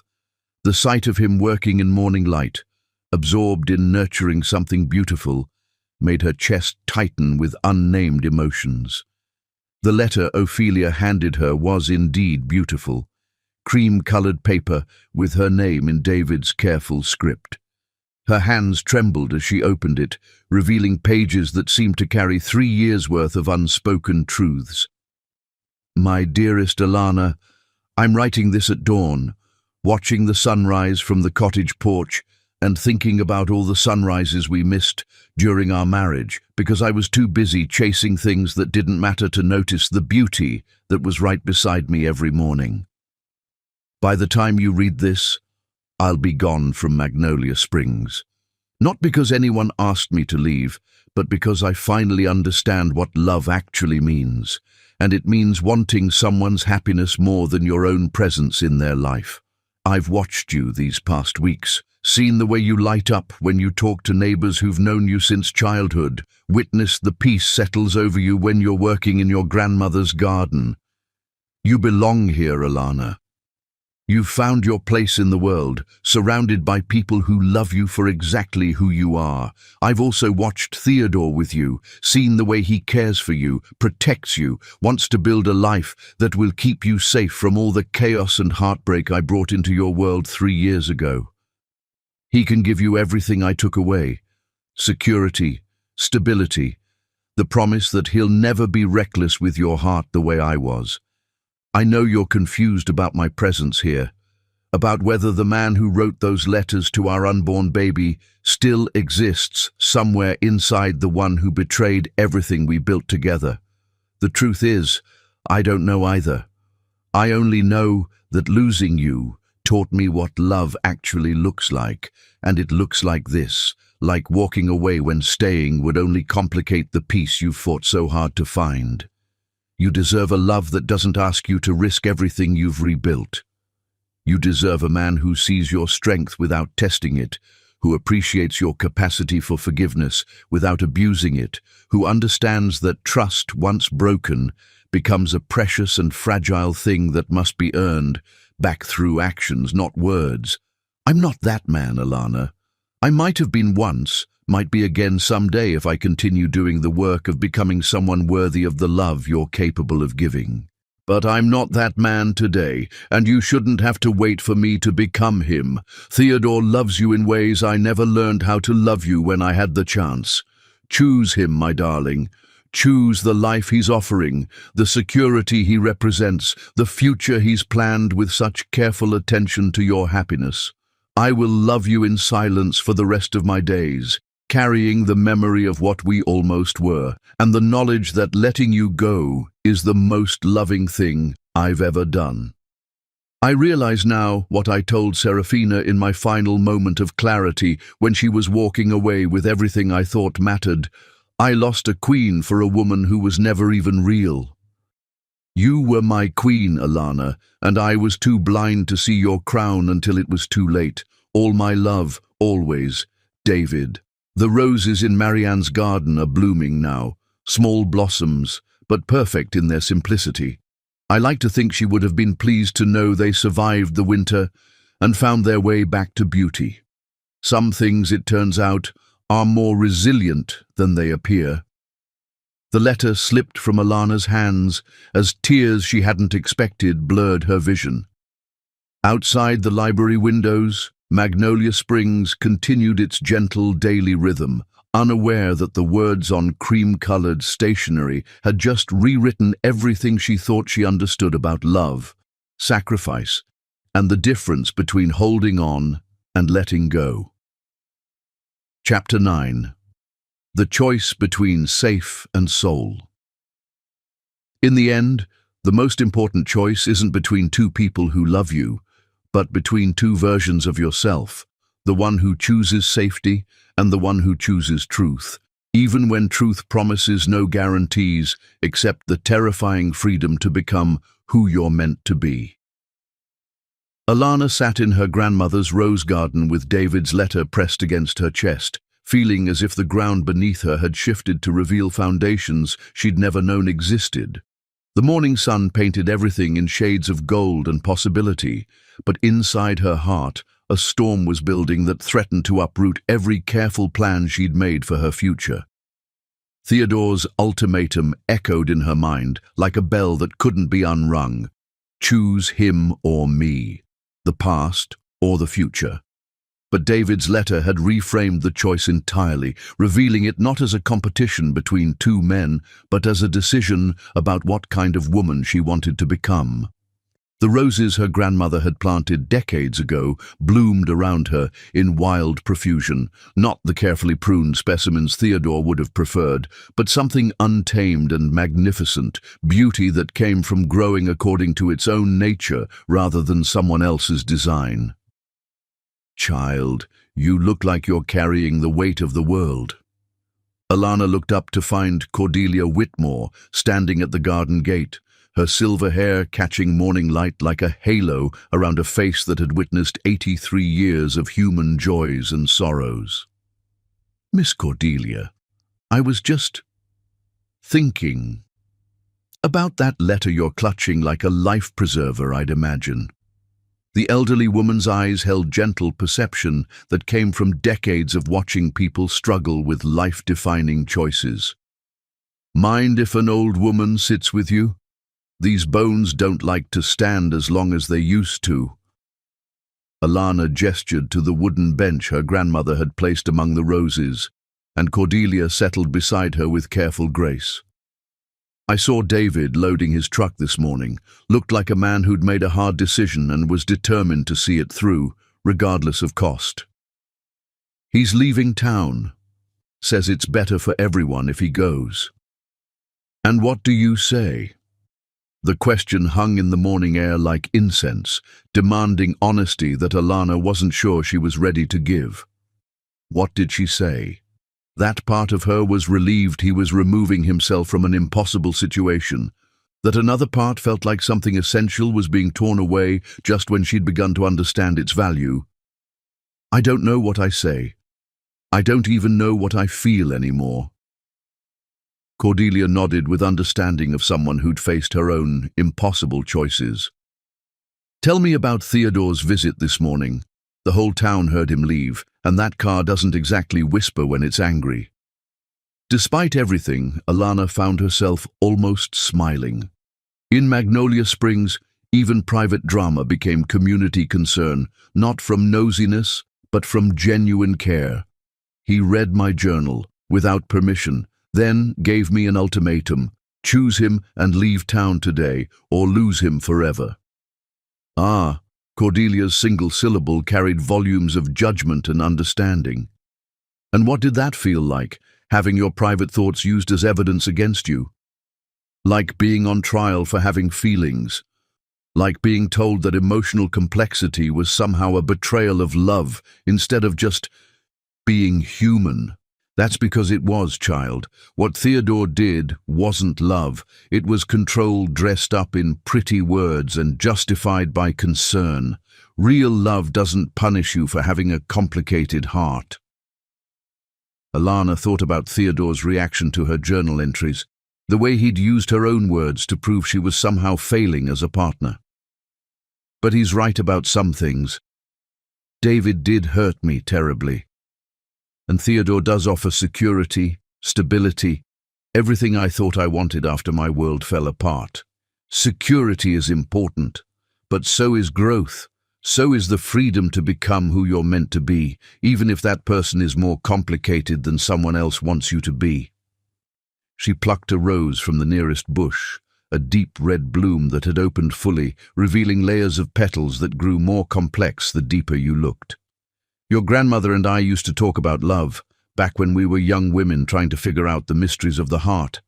She used to say there were two kinds of love in this world: love that tries to keep you safe by making you smaller, and love that helps you grow by seeing who you really are and celebrating that person, even when it's inconvenient." Which kind did she have with my grandfather? The growing kind. Lord knows they had their struggles.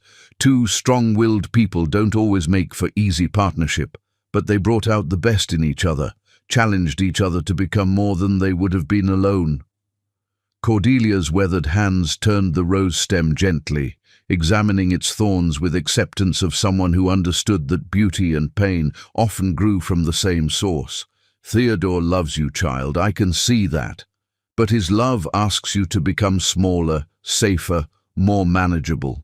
It's love, but it's also fear. Fear that if you're fully yourself, you might choose something that scares him." And David? David's learning what your grandmother's kind of love looks like. Love that sees your strength without fearing it, that appreciates your complexity without trying to simplify it, that understands real partnership means growing together instead of one person protecting the other from growing at all. Alana thought about the differences between the two men. Theodore's careful arrangements and protective restrictions, David's silent support in the garden, and his willingness to walk away rather than complicate her peace. But what if I choose David and he hurts me again? What if this change isn't real? What if I'm just being foolish, risking everything secure for something that might not last?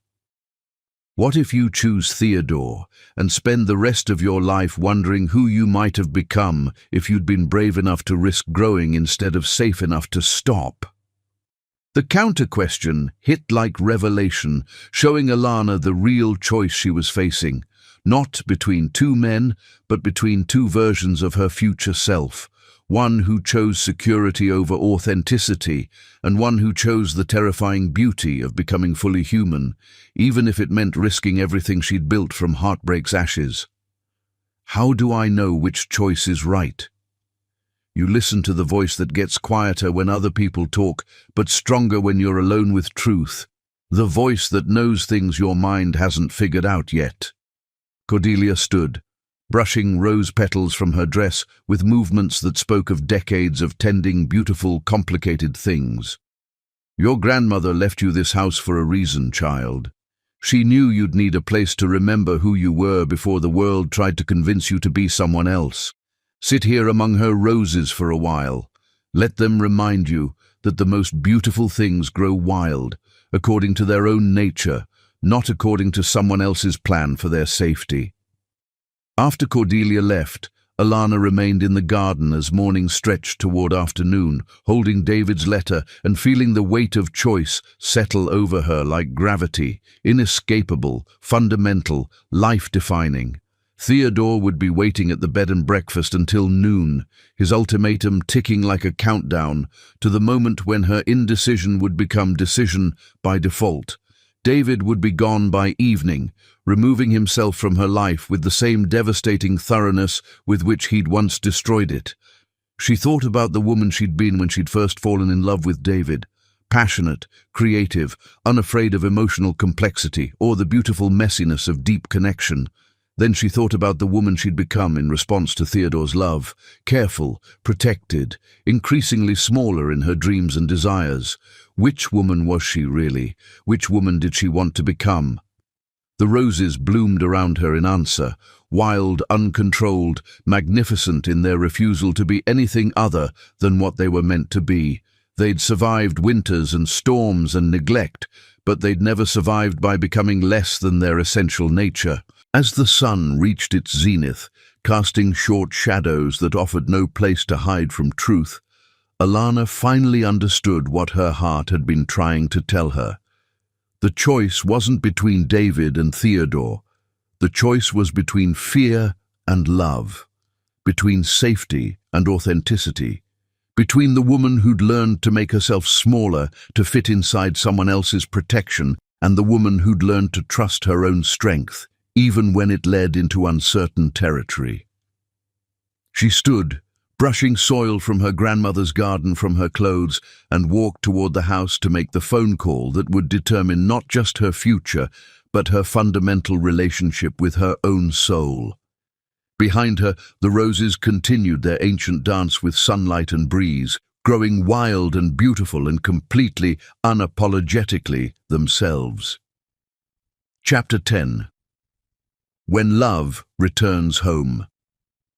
True love doesn't arrive with fanfare or certainty. It comes like dawn after the longest night, quiet and inevitable, transforming everything it touches, not through force, but through the simple miracle of finally seeing clearly. The train station in Magnolia Springs was little more than a wooden platform beside railroad tracks that had carried dreams and departures for over a century.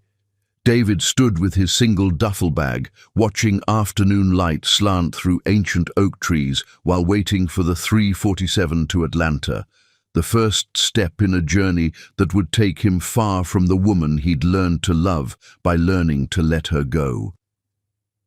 He'd said his goodbyes that morning. Augustus at the garden, pressing a small envelope into his hands with gruff instruction to plant these somewhere that needs beauty. Evangeline at the cottage, refusing to take back his unused deposit. Ophelia at the library, thanking him for helping repair storm-damaged shelves. Each farewell had felt like shedding another layer of the man who'd come to Magnolia Springs seeking redemption and found something infinitely more valuable. Understanding that love wasn't about getting what you wanted, but about wanting what was best for the person you loved, even when that meant disappearing from their story entirely. The train's whistle echoed across the fields like a mournful song, and David picked up his bag, preparing to board a vehicle that would carry him toward whatever life awaited a man who'd learned too late how to love properly. That's when he heard her voice. "David, wait!" He turned, certain his imagination was playing the cruelest possible trick, and saw Alana running across the platform with her grandmother's wedding dress, bundled in her arms like captured sunlight. Her hair was loose around her shoulders, her face flushed with exertion and something that looked remarkably like joy. "Alana, what are you? The train is here. You shouldn't. I know it's here. I know I shouldn't be. I know this is crazy and impulsive, and everything Theodore would say is exactly wrong." She stopped in front of him, breathing hard, her eyes bright with tears that somehow looked like celebration. "But I also know that I can't let you leave without telling you that you were wrong." "Wrong about what?" "About not being the man I need, about me deserving someone who doesn't challenge me to grow, about walking away being the most loving thing you could do." She shifted the wedding dress to one arm, freeing her hand to reach toward his face with trembling courage. "The most loving thing you could do is stay, if you want to, if you think we could." David's bag dropped to the platform as her words reorganized his entire understanding of the world. "Alana, are you saying—" "I'm saying that Theodore was right about one thing. I had to choose. But he was wrong about what the choice actually was." Her voice carried the clarity of someone who'd finally stopped fighting their own heart. "It wasn't between you and him. It was between the woman who's learned to make herself smaller to fit inside someone else's idea of safety, and the woman who's brave enough to choose growth over comfort, love that challenges me to become who I'm meant to be." The train conductor called all aboard, but neither moved, existing in a bubble of possibility that made the rest of the world seem distant and unimportant. "What about Theodore?" "Theodore loves the version of me that needs his protection, but you love the version of me that doesn't need protection at all, that needs partnership, challenge, someone who sees my strength and wants to grow alongside it." She laughed, a sound like water over stones. "I broke our engagement this morning. Told him I couldn't marry someone who thought having complicated feelings was a betrayal of love. He left for Charleston convinced I'm making the biggest mistake of my life." "And are you?"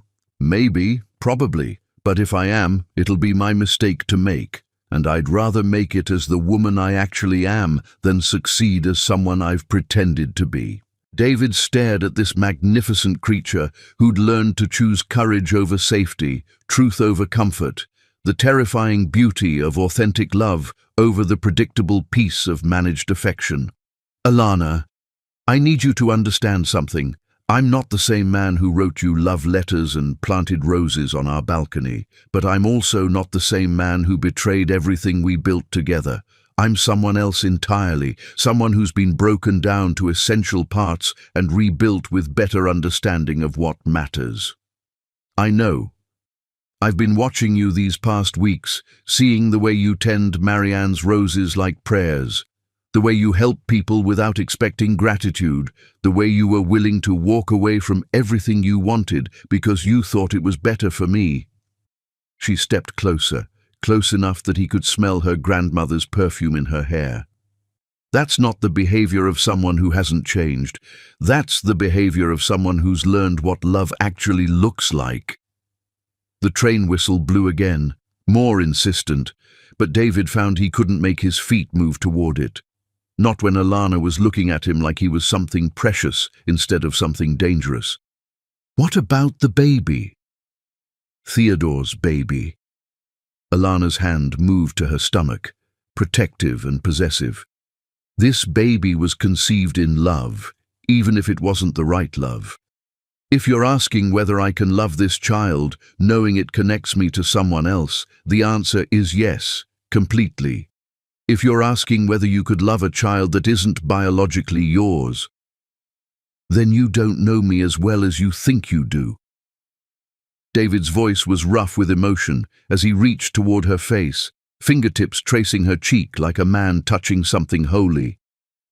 I lost one baby because I was too selfish to protect what we'd created together. If you'll let me, I'd like to spend the rest of my life making sure this baby knows what it means to be loved unconditionally by a father who understands that family isn't just about blood. It's about choice, commitment, showing up every day to tend something beautiful. The train doors closed with mechanical finality, and the conductor leaned out to shout a final warning. But David and Alana remained on the platform, wrapped in each other's arms, as steel wheels began to turn and carry away the future David had thought was his only option. "Are you sure?" he whispered against her hair. "Are you absolutely certain this is what you want? Because if we do this, if we try again, I need to know you're choosing me not because I'm familiar or convenient, but because you believe we can build something better than what we destroyed. I'm choosing you because you're the only person who's ever made me feel like being completely myself was not just acceptable, but magical." She pulled back to look into his eyes, her own shining with tears that looked like starlight. "I'm choosing you because when I imagine growing old, I see myself growing wild instead of growing careful, growing deeper instead of growing smaller." "And I'm choosing you," David said, his voice carrying the weight of vows made not in churches, but in train stations, not with rings, but with whole hearts finally brave enough to trust again, "because you taught me that love isn't about possession or protection, but about witnessing someone's full humanity and calling it beautiful, even when it's complicated, even when it refuses to fit into easy categories." They married 3 weeks later under the oak tree, where Marianne's roses bloomed in wild profusion, surrounded by the entire town of Magnolia Springs and officiated by the Methodist minister who'd baptized half the people in attendance. Alana wore her grandmother's dress, altered to accommodate the growing child she carried like a promise of futures yet to be written. When David slipped a simple gold band onto her finger, not the elaborate ring Theodore had chosen, but something clean and honest that spoke of commitment rather than possession, he whispered words only she could hear. "I promise to love you not carefully, but completely. Not safely, but truly. Not by trying to protect you from growing, but by growing alongside you for all the seasons we're given." And when Alana spoke her own vows, her voice carried the strength of someone who'd learned the difference between settling and choosing. "I promise to love you not because it's easy, but because it's real. Not because you're perfect, but because you're perfect for the woman I'm becoming. Not in spite of our complicated history, but because of it, because it taught us both what love looks like when it's tested and chooses to emerge stronger." 6 months later, when their daughter was born with Theodore's delicate features and Alana's stubborn chin, when she wrapped her tiny fingers around the finger of the man who'd chosen to be her father not through biology, but through love, the circle that had been broken years before finally became whole again. Not the same circle that had been lost to mistakes and time and the necessary growing that comes from being shattered and reassembled, but something new, something stronger, something that could hold the weight of two people who'd learned that the most beautiful love stories aren't about people who never hurt each other, but about people who hurt each other and choose to heal together, to grow together, to become together something neither could have been alone. In the garden where roses bloomed wild and magnificent, where broken things learned to grow again, where love returned home not as it had been, but as it was always meant to be.